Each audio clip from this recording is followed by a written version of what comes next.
ஆர்வமான கல்வியுள்ள வாசகர் வட்டத்தின் சார்பாக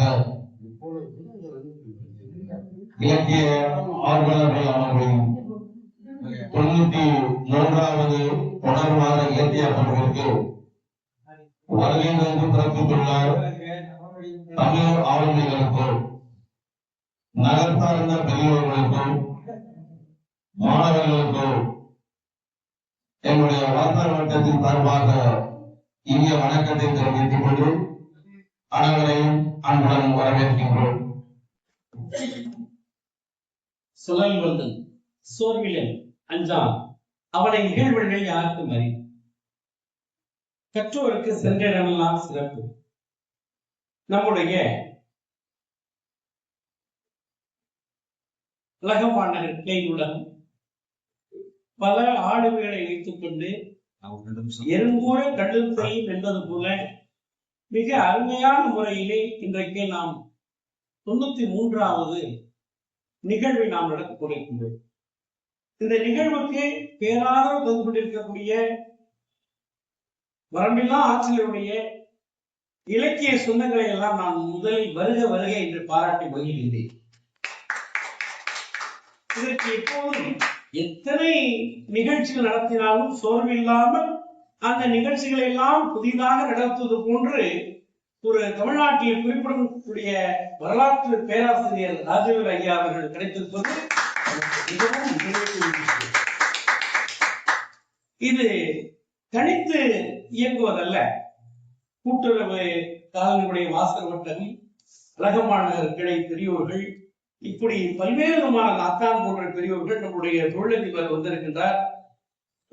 ஆவணப்புறமாக எடுத்துக் கொண்டிருக்கக்கூடிய கரதை ஜெயக்குமார் இருக்கிறார். மும்பை பிரகாஷ் போன்றவர்கள் எல்லாம் இருக்கிறார்கள். எல்லாரும் இருந்தாலும் கூட நமக்கு இடமளித்து செய்து கொண்டிருக்கக்கூடிய சாரதா அம்மையார், உங்களை பாராட்டிடுவோம் சார். அதான் முக்கியமான விஷயம். 6 மணிக்கு முடிச்சு போறவங்க நமக்காக புதன்கிழமை தோறும் 8 மணிக்கு இருக்கிறாங்கன்னு சொன்னா கண்டிப்பா நீங்க எதையாவது கொடுத்து நீங்க வந்து வச்சுக்கணும். அதுதான் உங்களுக்கு. அடுத்ததாக இளைஞர்கள், நம்முடைய எழுச்சி கவிஞர் டொமினிக் சேகர் அவர்கள், நம்முடைய கவிஞர் மல்லிகா மேடம், எனக்கு இரும்பு தூண்களாக இருந்து கொண்டிருக்கக்கூடிய அண்ணன் வீரையன், அண்ணன் ராஜகோபாலன், இவர்களெல்லாம் இன்றைக்கு மிகப்பெரிய ஒரு நமக்கு அழகமாநகர் கிடைத்த ஒரு வரப்பிரசாதம்.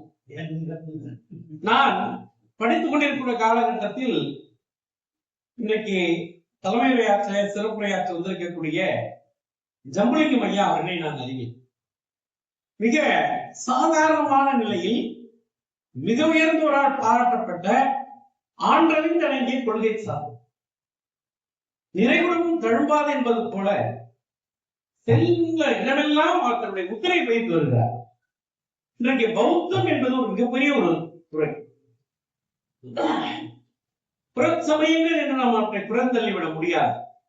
அகச்சமயங்கள் என்று சொல்லிக் கொண்டிருக்கக்கூடிய சைவம் வைணவத்திற்கு போட்டியாக சமணம் பௌத்தம் என்றுதான் வரலாற்றிலே பதிவு செய்யப்பட்டுக் கொண்டிருக்கிறது. ஆனால் இன்றைக்கு நம்முடைய ராஜராஜ சோழனாக இருக்கட்டும், பின்னாடி வந்தக்கூடிய சோழர் மன்னர்களாக இருக்கட்டும், பௌத்த விகாரங்களை இடித்து விட்டு அதில் சிவாலயங்களை பிரதிஷ்டை பண்ணக்கூடிய ஒரு அவல நிலை நாம் பார்க்கின்றோம். அதையெல்லாம் தோண்டி எடுத்த ஒரு மாபெரும் பெருமைக்குரியவர் தன்னிச்சையாகவும் ஒரு அந்த ஆய்வை நிகழ்த்தியிருக்கின்றார். பிற கல ஆய்வாளர்களோடும் அவர் நடத்தியிருக்கின்றார். இது ஒரு தமிழ்நாட்டிற்கு, குறிப்பாக தஞ்சைக்கு கிடைத்த ஒரு மிகப்பெரிய பெருமைக்குரிய விஷயம். ஐயா அவர்கள் 1959 கும்பகோணத்துல ரொம்ப சாதாரண நிலையில் தான் பிறக்கிறார். அதாவது எல்லாம் வள்ளுவர் பெருமான் சொல்வதை போல தோன்றின் புகழோடு தோன்றுக அகவிலா தோன்றலின் தோன்றாமை நின்று என்பது போல தோன்றிய பிறகு அவர் யார் என்பதை இந்த உலகத்திற்கு காட்ட ஆரம்பித்து வந்தார். அவருடைய இளங்கலை, முதுநிலை, பட்ட படிப்புகளை எல்லாம் நம்முடைய அரசு ஆடவர் கல்வியை படித்துவிட்டு முதுநிலை பட்ட படிப்பை சென்னை பல்கலைக்கழகத்தில் வைத்திருக்கிறார். ஆய்வியல் நிறைவேற் பட்ட படிப்பை மதுரை காமராசர் பல்கலைக்கழகத்திலே அவர் நிறைவு செய்திருக்கின்றார். தஞ்சை தமிழ் பல்கலைக்கழகத்திலே முனைவர் பட்டத்தை அவர் செய்திருக்கிறார். அவர் ஆரம்ப காலத்தில் சுருக்கெழுத்தராக தன்னுடைய வாழ்க்கையை அவர் தொடங்கியிருக்கின்றார். ஒரு சென்னையில பணியாற்றிருக்கிறார், கோயம்புத்தூர்ல பணியாற்றிருக்கிறார், பிறகு தஞ்சையில அவர் பணியாற்றிருக்கிறார். தஞ்சையில் பணியாற்றுகின்ற போதுதான் அவருடைய சிந்தனையானது சற்று மாற்றம் பெற்று வேறு ஒரு இலக்கை நோக்கி பயணித்திருக்கிறது. அடுத்ததாக உதவி பதிவாளராக இருந்து பணி நிறைவு செய்திருக்கின்றார் சென்னை தமிழ் பல்கலைக்கழகத்திலே. இவருடைய அந்த வாசிப்பு என்பது ஒரு அழகா காண முடியாது. ஏன் என்று சொன்னால் அவர் இருந்த இடம் அப்பாற்பட்ட இடம். 26 துறைகள் இருந்து இயங்கிய தஞ்சை தமிழ் பல்கலைக்கழகம் இன்றைக்கு 4 துறைகளை இழந்து இருக்கின்றது. ஒரு சாதாரண துறையில மிகப்பெரிய ஜாம்பவான் மத்தியில அவர் வேலை பார்த்து நம்முடைய முன்னை துணைவேந்தர் மேலாள் துணைவேந்தர் வி சுப்பிரமணியம் அவர்கள் எல்லாம் பாராட்டு பெற்றவர். அவர்களும் பாராட்டு வாங்க முடியாது. அப்படிப்பட்ட ஒரு பாராட்டுக்குரியவர். காலையிலே எழுந்து சைக்கிள் அப்படி போவார். குறிஞ்சி முல்லம் எமிர்தம் நெய்தல் என்று சொல்லக்கூடிய நிலங்களை நம்முடைய தமிழ் பல்கலைக்கழகத்திலே வகுத்து வைத்தவர். அப்படிப்பட்ட அந்த மரபு வாய்ந்த தமிழ் பல்கலைக்கழகத்திலே பணியாற்றிக் கொண்டிருக்கின்ற போது கொம்பன் விட்டு கட்டுத்திரையின் கவிபாடும் என்ற சொல்லுக்கேற்ப ஆய்விலை நாட்டம் கொண்டு தன்னிச்சையாக தமிழ்நாடெங்கும் பௌத்தத்திலே ஆர்வம் கொண்டு புத்தர் சிலைகளை கண்டுபிடிக்கின்றார். 20 புத்தர் சிலைகளை, மண்ணில் புதைகின்ற புத்தர் சிலைகளை கண்டுபிடிக்கின்றார். கிளாஸ் பண்ணலாம், கை தட்டலாம். சாதாரண விஷயம் இல்ல. நம்ம ஏதாவது கீழே கிடந்தோம்னா ஒண்ணு வீட்டுக்கு கொண்டு போயிடுவோம், இல்லைன்னா எடைக்கு போட்டு காசாக்குவோம். ஆனால் அதை உடனடியாக ஆவணப்படுத்தி ஆவணப்படுத்தி அதை முதல்ல ஒரு ஏஎஸ்ஐனால அதுக்கு முத்திரையிடப்பட்டு கொண்டு வந்து ஒரு மாபெரும் பெருமைக்குரியவர். அடுத்ததாக சமணர் தீர்த்தங்காரர்கள் 13 பேர் கண்டுபிடிச்சிருக்கார். காலத்தோடு யாரால என்னென்ன காலங்களில் அவர்கள் வென்றவர்கள் என்பதை 13 பேர் அவர் செய்திருக்கிறார். அதை தொடர்ந்து புத்தருடைய செப்பு திருமேனியை ஒரு இடத்தை கண்டுபிடித்திருக்கிறார். அது அவர் வாயாலே சொன்னால் நல்லா இருக்கும். புத்தருடைய செப்பு திருமேனியை கண்டுபிடிச்சார். ஏன்னா இதெல்லாம் இன்னைக்கு இதெல்லாம் வேற ஏதாவது மார்க்கெட்டிங்ல கிடைச்சிச்சுன்னா அதை அப்படி கொண்டு போய் வியாபாரம் பண்ணிடுவாங்க. ஆனால் அதையெல்லாம் செய்யாமல் இன்றைக்கு அதை ஒரு ஆவணப்படுத்தக்கூடிய பெருமைக்குரியவராக இருக்கிறார். அடுத்ததாக இந்த ஆய்வு வெறும் ஆய்வாக இருக்கக்கூடாது, அதை பதிவு செய்ய வேண்டும் என்பதற்காக நம்முடைய நேரு புதுடெல்லியில் இருக்கக்கூடிய தலைநகரில் இருக்கக்கூடிய இந்த நேரு ட்ரஸ்ட் என்ற அமைப்பின் மூலமாக சோழ நாட்டில் பௌத்தம் என்ற ஒரு நூலை அவர் எழுதுகிறார். ஒரு திட்டக்கட்ட ஆய்வு, ஒரு முழுமையான ஆய்வு நிகழ்த்துகிறார். அது ஸ்பான்சர்ட். அது நல்ல அருமையான ஒரு மிகப்பெரிய அதை கிடைக்கணும்னு சொன்னாலும் சாதாரண விஷயம் கிடையாது. பல கட்ட இன்டர்வியூஸ் அதெல்லாம் போறது. அதை நியூ டெல்லியில வாங்கிட்டு வந்து இந்த ஆய்வு அவர் முடிக்கின்றார். அடுத்ததாக இது இண்டிவிஜுவல் ப்ராஜெக்ட். இது அடுத்ததாக பாத்தீங்கன்னா அதே இதுல திருவையாறு சப்தஸ்தான கோயில்களை பண்றார். திருவையாறு நமக்கு தெரியும். திருவையாறு சப்தஸ்தான கோயில்கள் பற்றி நம்ம வரலாறு தெரியாது. அதையும் அவர் முறைப்படி செய்திருக்கிறார். அடுத்ததாக தஞ்சாவூர் மாவட்டத்துல சமணம் எவ்வாறு வளர்ந்தது என்பதை ஒரு நூலாக எழுதியிருக்கின்றார். சக்கராப்பள்ளி சப்தஸ்தான கோயில் இருக்கிறது, அதையும் அவர் எழுதியிருக்க. அந்த நூலுக்கு ஒரு நெறியாளராக இருந்து வழிகாட்டி இருக்கின்றார். ஐயா செஞ்சானது நெறியாளராக நின்றதை கொஞ்சம் பார்த்ததெல்லாம். அடுத்ததாக தன்னுடைய நூல்கள் என்று வருகின்ற வகையிலே வாழ்வில் வெற்றி, படியாக்கம், விக்கிபீடியா 1000, பதிவு அனுபவங்கள் என்று சொல்லக்கூடிய ஒரு ஒப்பற்ற ஒரு 4 நூல்களை எழுதியிருக்கின்றார். அதனால்தான் இன்னைக்கு விக்கிபீடியாவுடைய மூத்த முன்னோடி எழுத்தாளர் என்று சிறப்பிக்கப்படுகிறார். மற்றவெல்லாம் எழுதுறதுக்கு முன்னாடியே எழுத ஆரம்பித்து விட்டார். அடுத்ததாக பிற ஆய்வாளர்களோடு சேர்ந்து, ஐயா நீங்க வாங்க, ஏற்கனவே நீங்க எல்லாம் செய்திருக்கீங்க, உங்களுடைய அந்த அறிவுகளை தேவைப்படுதுன்னு சொல்லி அவங்க அழைச்சிட்டு போறாங்க. அந்த ஆய்வாளர்களோடு சேர்ந்து தஞ்சையில் சமணன் என்ற ஒரு நூலையும் எழுதியிருக்கிறார். அது ரொம்ப குறிப்பிடும்படியான ஒரு நூல். அடுத்ததாக இதோட நின்றுள்ள என்னுடைய கண்டுபிடிப்பு அயல் நாடுகளுக்கு செல்ல வேண்டும். இந்த இந்தியாவில் என்ன இருக்கிறது, தமிழகத்தில் என்ன இருக்கிறது, நான் கண்டுபிடித்த செயல்களை அயல் நாடுகளுக்கு தெரியப்படுத்த வேண்டும், அவர்கள் அறிய வேண்டும், அயலக தமிழர்களும் அறிய வேண்டும் என்பதற்காக ஆங்கிலத்திலிருந்து தமிழில் மொழிபெயர்க்கப்பட்ட நூலாக மரியாதை ராமன் கதைகள் எழுதியிருக்கிறார். இது இன்னைக்கு எந்த வயசுல படிச்சாலும் மரியாதை ராமன் கதைகள் நமக்கு மிகப்பெரிய ஒரு மகிழ்ச்சியின் குதூகலத்தை கொடுக்கக்கூடிய ஒரு கதைகள். அடுத்ததாக பீர்பால் கதைகள். எந்த வயசுலயும் நம்ம இந்த பீர்பால் கதையை படிக்கலாம். அது எவ்வளவு ஒரு நீதியை சொல்லக்கூடிய ஒரு கதைகளாக அவைகளாம் அமைகின்றன. அடுத்தது தென்னாலிராமன் கதைகள், கிரேக்க நாடோடி கதைகள். ரொம்ப அப்படி கொஞ்சமா குழந்தைகள் மாதிரி கொண்டு வந்துட்டு இந்த கிரேக்க நாடோடி கதைகளையும் அவர் கொண்டு வந்து கொடுக்கிறார். அடுத்ததாக இவருடைய முக்கியமான ஒரு நூல், இவருடைய ஆய்வு நூல் ஆங்கிலம் தமிழ்ல செய்தது, ஆங்கிலத்தில் மொழிபெயர்க்கப்பட்டு எல்லா இடங்களையும் இன்னைக்கு உலக நாடுகள் முழுவதும் சென்று விட்டது. சோழ நாட்டில் பௌத்தம் என்ற ஒரு நூல். இந்த சோழ நாட்டில் பௌத்தம் என்ற நூலை குடியரசு துணைத் தலைவர் படித்து விட்டுதான், அப்படித்தானே படித்து விட்டுத்தான் அவருக்கு ஒரு வாழ்த்து மடலை எழுதியிருக்கிறார். அவர் கைப்பட அவர் எழுதியிருக்கிறார், உங்கள் நூலை நான் படிக்க ஆரம்பித்து விட்டேன், என்னுடைய நூலையும் நீங்கள் படித்திருக்கிறீர்கள், உங்கள் நூலை பத்திரப்படுத்தி என்னுடைய நூலகத்திற்கு நான் வைத்து விடுகிறேன்.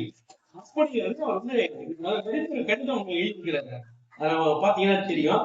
அடுத்ததாக நம்ம ஜெயக்குமார் சார் மாதிரி வலைப்புக்கள்ல நிறைய கட்டுரை எழுதுறாரு.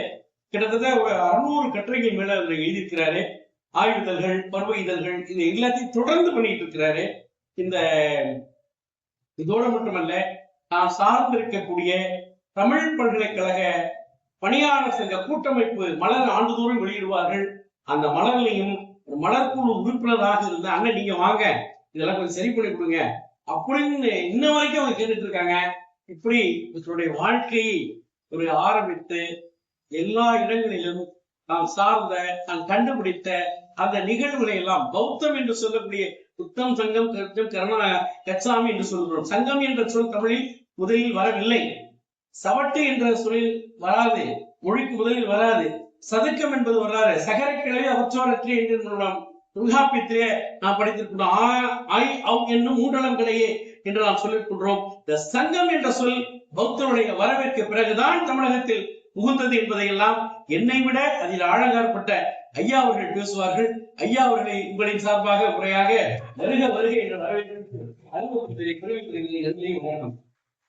அனைவருக்கும் வணக்கம். தம்பலிங்கம் ஐயா அவர்களோடு எனக்குள்ள அந்த நட்பு தொடர்புங்கிறது 1990-91 இருந்து ஆரம்பங்க. கிட்டத்தட்ட ஒரு 35-36 ஆண்டுகால பழக்கம். நான் ஆரம்பத்துல இருந்து ஐயாவை பௌத்தர் தான் நினைச்சுக்கிட்டு இருந்தேன் நான். ஏன்னா ஆயிரத்தோடு தான் பௌத்தத்தை பத்தி தான் பேசுவாங்க, புத்தர் சிலைகளை பத்தி தான் பேசுவாங்க. அதனால இவரே பௌத்தர் தான் நினைச்சுக்கிட்டே இருந்தேன் நான். நான் பையன் கல்யாண பத்திரிகையை உருவாங்க அப்படின்னு விநாயகர் துணை ஐயா ஒரு துணையை போட்டு வந்துச்சு. என்ன சார் இது விநாயகர் துணையை போட்டு எப்படி நீங்க எப்படி விநாயகத்தை வந்தீங்கன்னு கேட்டேன். ஏன் என்ன இல்லை தப்பு, நாங்க தானே. அது பல வருஷம் பழியிருக்கிறது. ஒரு 20 வருஷம் கழிச்சு அந்த கேள்வியை கேட்டிருப்பேன். அப்பையில இருந்து நெத்தியில திருமணோட தான் இருக்காரு அவரு. ஆனா இவரை பார்க்கும் போதெல்லாம் எனக்கு அந்த நெத்தியில இருக்க திருநீர் என் மனசுல பதியவே இல்லை. ஏன்னா அவர் பேசின பேச்செல்லாம் பௌத்தம் பௌத்தம் பௌத்தம் தானே தவிர, அதனால இவர் முகம் ஞாபகம் இருக்க தவிர அந்த முகத்துல இருக்க அந்த திருநீருங்கிறதே இல்லாம நான் அவரை பௌத்தர்னே நினைச்சுக்கிட்டு இருந்தேங்க. ஒரு பையன் கல்யாண பத்திரிகையில தான் நான் இல்ல இவர் பௌத்தர் இல்லைங்கிறத தெரிஞ்சுக்கிட்டேன். ஐயாவோட ஆய்வு படின்னு பாத்தீங்கன்னா தமிழ் யூனிவர்சிட்டியில ஒரு தட்டச்சரா வேலைக்கு போனாங்க. அவங்க தட்டச்சரா வேலைக்கு போய் ஓய்வு பெறும் பொழுது உதவி பதிவாளராக ஒரு பதவி உயர்ந்த நிலையில ஓய்வு பெற்றவங்க. அதற்கப்புறம் தான் இவங்க என்ன செஞ்சாங்கன்னா இந்த பௌத்தத்தை பத்தி ஆய்வு செஞ்சு எம்பில் ஆய்வு, பிஹெச்டி ஆய்வு ரெண்டுக்குமே இந்த பௌத்தத்தையே ஆய்வு பொருளாக எடுத்துக்கொண்டு ஆய்வு செய்ய ஆரம்பிச்சாங்க. இவங்க நீங்க டூ வீலர்ல ஓட்டி யாருமே பார்த்திருக்க மாட்டீங்க. டூ வீலர் ஓட்டவே மாட்டாப்ல. எந்த ஊர்ல நம்ம போய் ஆய்வு செய்ய போனோம்னாலும் அங்க இருந்து பஸ்ல போவாங்க. அந்த ஊர்ல போய் இறங்கி அங்க ஒரு வாடகை சைக்கிள் எடுத்துக்கிட்டு இந்த கிராமத்துல வயல்ல வரக்குள்ள சைக்கிள் தான் போவாங்க. அவங்க வேற ஒண்ணு டூ வீலர் எடுத்து ஓட்டையும் நான் பார்த்தது இல்லை. ஓட்ட தெரியுமான ஒரு சந்தேகம் தான் எனக்கு. பையன் டூ வீலர் வச்சிருக்காப்புல தெரியும். டூ வீலர் பின்னாடி உட்காந்து இப்பதான் பின்னாடி உட்காந்து அழைச்சிட்டு போயிருக்கேன் தவிர டூ வீலர் ஓட்டி பார்த்தது இல்லை. இது மாதிரி ஒவ்வொரு ஊருக்கும் பயணம் போய் அந்தந்த ஊர்ல வாடகை சைக்கிள் எடுத்துக்கிட்டு எங்கெங்க இருக்குன்னு ஒவ்வொரு தோப்பு தரவா போய் அதெல்லாம் ஆராய்ச்சி பண்ணிட்டு இருப்பாங்க. இதுல சொல்ல விரும்புறது, ஒரு முறை என்ன பண்ணாங்க, தனியா தானே போறோம், வீட்டுல பையனை வாடான்னு அழைச்சிக்கிட்டு ஆய்வு பண்ண போயிருக்காங்க. காலையில கிளம்பி போனாங்க. போய் சாயந்தரம் வரைக்கும் ஒவ்வொரு கிராமம் போய் எல்லாம் பார்த்துட்டு ஒரு பையனை உட்கார்ந்து பையனை உட்கார வச்சுட்டு அங்கங்க விசாரிச்சாங்க. அப்படியே சைக்கிள் எடுத்துக்கிட்டு பஸ் ஏற வந்துட்டாப்ல. பஸ் ஏற போகும்போதே யோசனை பண்றாங்க, ஏதோ ஒரு பொருள் மிஸ் ஆகுது, நமக்கு கொண்டாடுறதுல ஒண்ணு குறையுது. யோசனை பண்ணாங்க, ஒண்ணும் புரியும். அப்பதான் நம்ம பையனை அழைச்சிட்டு வந்தாங்க, பையனை இங்கே விட்டு வந்துட்டோம் நம்ம. அதுக்கப்புறம் திரும்ப 2-3 கிலோமீட்டர் கிராமத்துல இருட்டுல சைக்கிள்ல போய் பையனை கண்டுபிடிச்சு அப்புறம் பையனோட திரும்பி வீட்டுக்கு வந்தாங்க.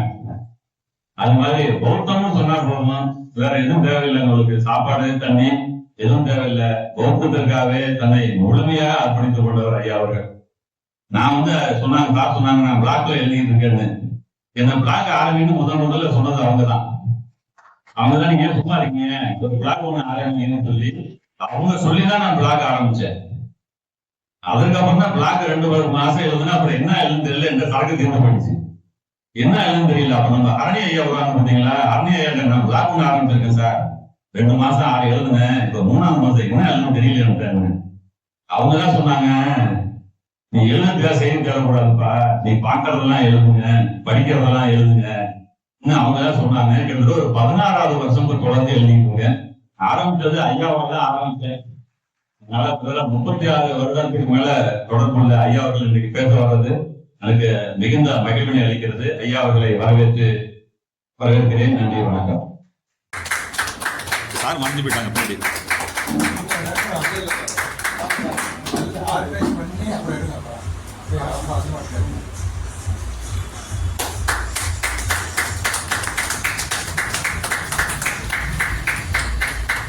அனைவருக்கும் வணக்கம். தஞ்சாவூர் ஏவிபி வடக்கம்மாள் நகர் கிளை நூலக வாசகர் சார்பாக நடைபெற்ற இந்த கூட்டத்திற்கு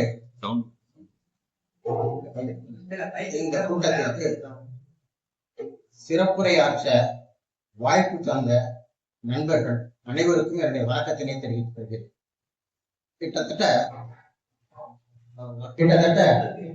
ஒரு 2 ஆண்டுகளுக்கு முன்பாக நண்பர் என்ன பேச கூப்பிட்டார்.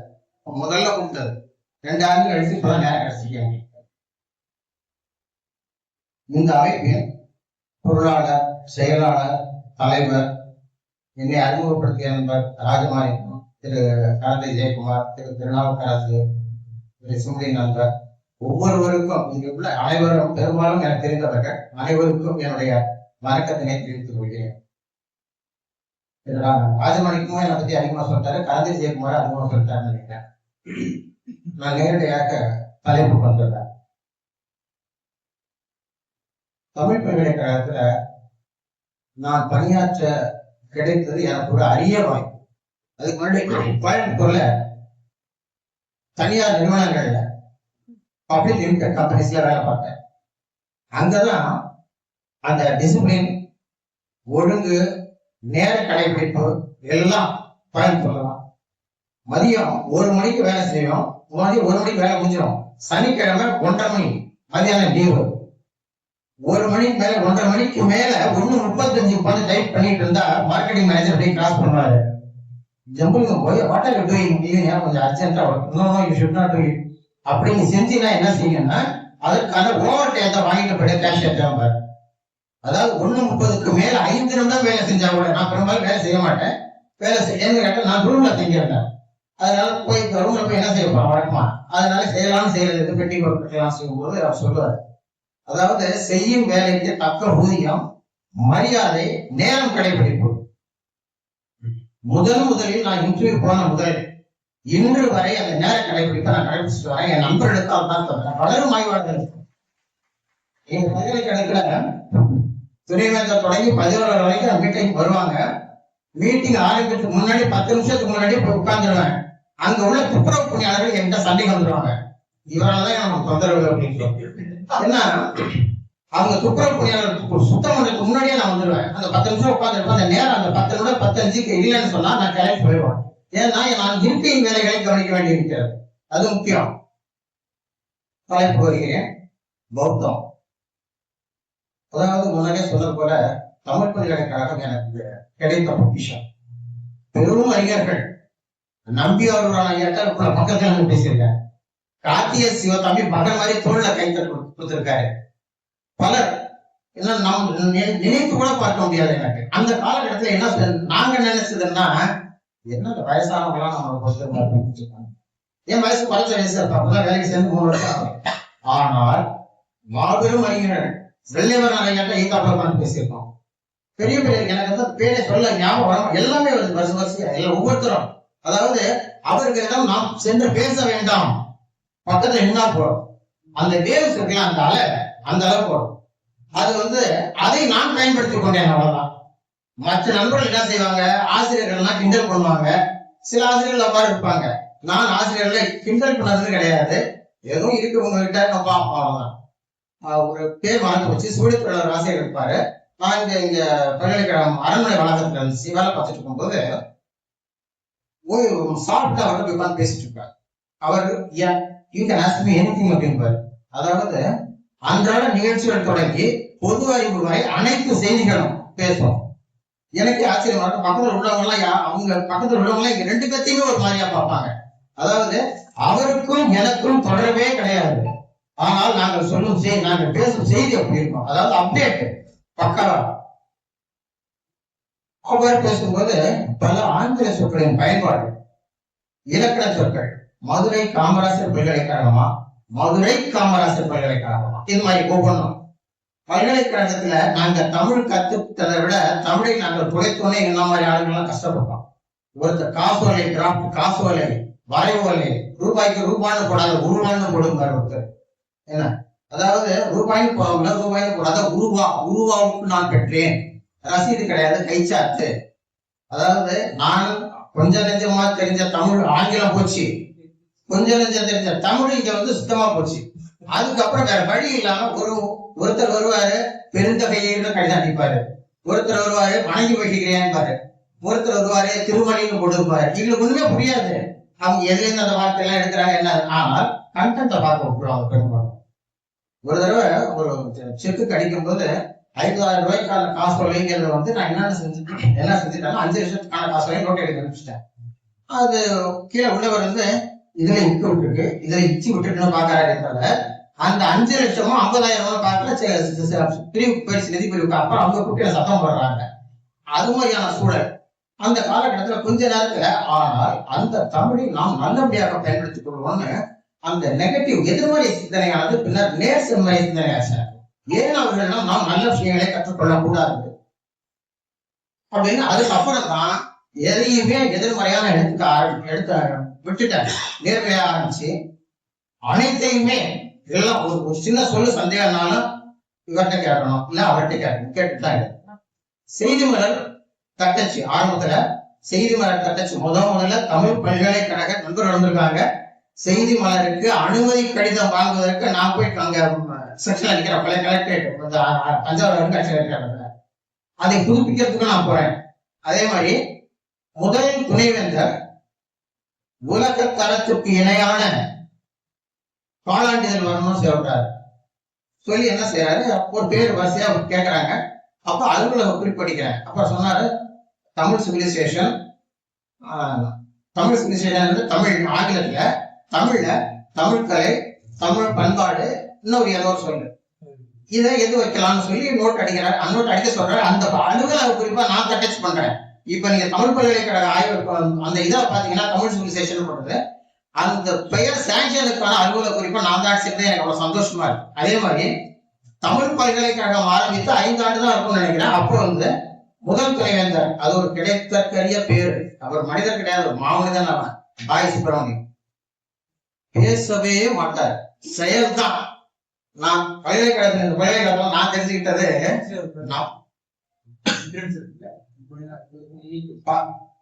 பல்கலைக்கழகத்துல வாய் சுப்பிரமணியா இங்க வந்து நான் தெரிஞ்சுக்கிட்டது என்னன்னா, நம்மள மாதிரி ஒருத்தர் இருக்காங்க தெரிஞ்சுக்கிட்டேன். என்னன்னா நேர கடைபிடிப்பவர். அதாவது அவருக்கு முன்னால் நான் இங்க வேலை பார்க்கறதுக்கு முன்னாடியே நான் வேலை கடைபிடிச்சதுனால இங்க வந்தோன்னு தெரிஞ்சது. கரெக்டா வருவாரு, நேரா வருவாரு, மான் கட்ட இடத்த பார்ப்பாரு, கழிவறை சுத்தமா இருக்கான்னு பார்ப்பாரு. ஒரு கழிவறை சுத்தமாக இருந்தால் நிர்வாகம் சரியா இருக்குன்னு அவரோட எண்ணம். கழிவறை பார்ப்பாரு, அப்படியே நடத்தி வருவாரு.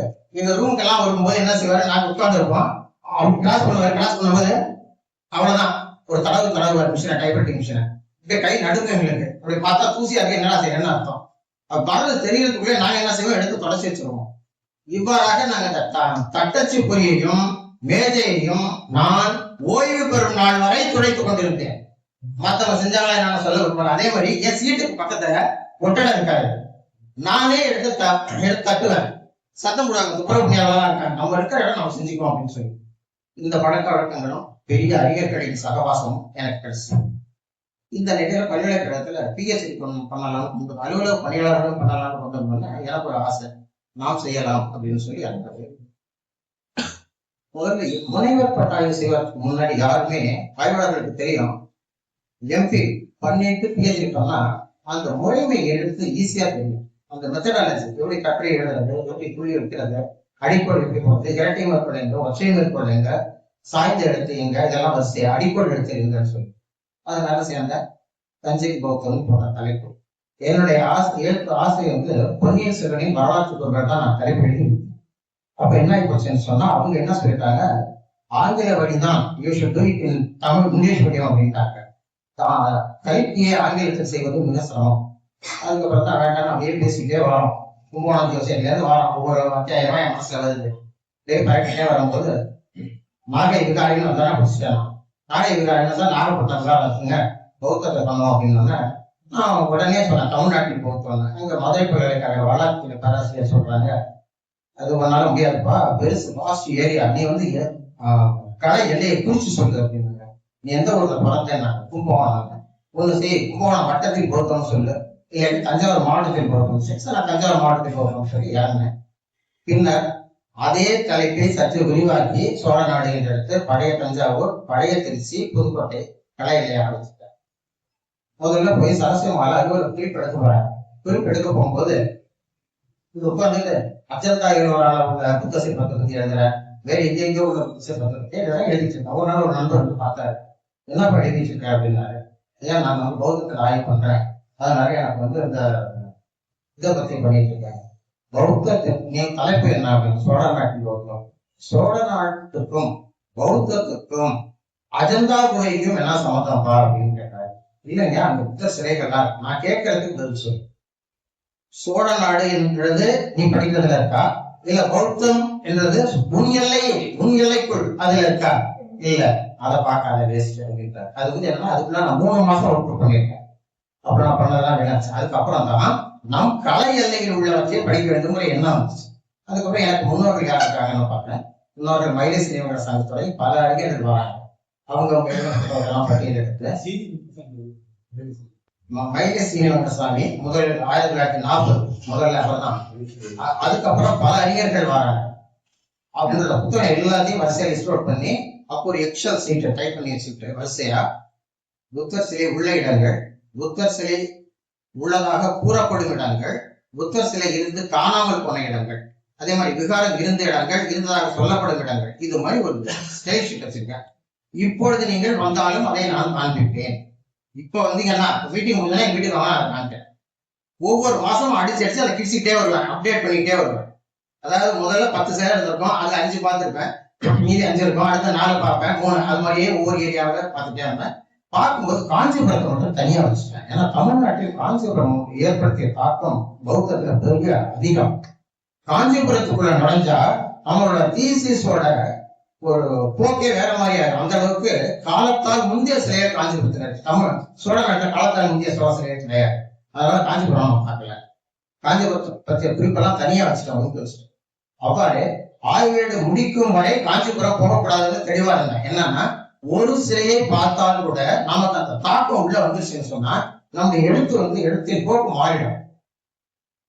இப்படி பார்க்க ஆரம்பிச்சும் போது இந்த புலவையில் பாலசுமணியம் பாக்குறேன். பார்த்துட்டு முதல்ல சிலை எங்கன்னா பக்கத்துல ஆதித்யாரி கரைக்கூடத்துல இருக்க 2 சிலை. அதை போய் பாக்குறதுக்கு 1.5 நாள் லீவ் போட வேண்டியிருந்துச்சு. 40 ரூபா செலவு போட்டோ. அப்ப 40 ரூபா, அதாவது போட்டோகிராஃபரை கூப்பிட்டு 3 சிலை போட்டோ எடுக்க வேண்டியிருந்துச்சு.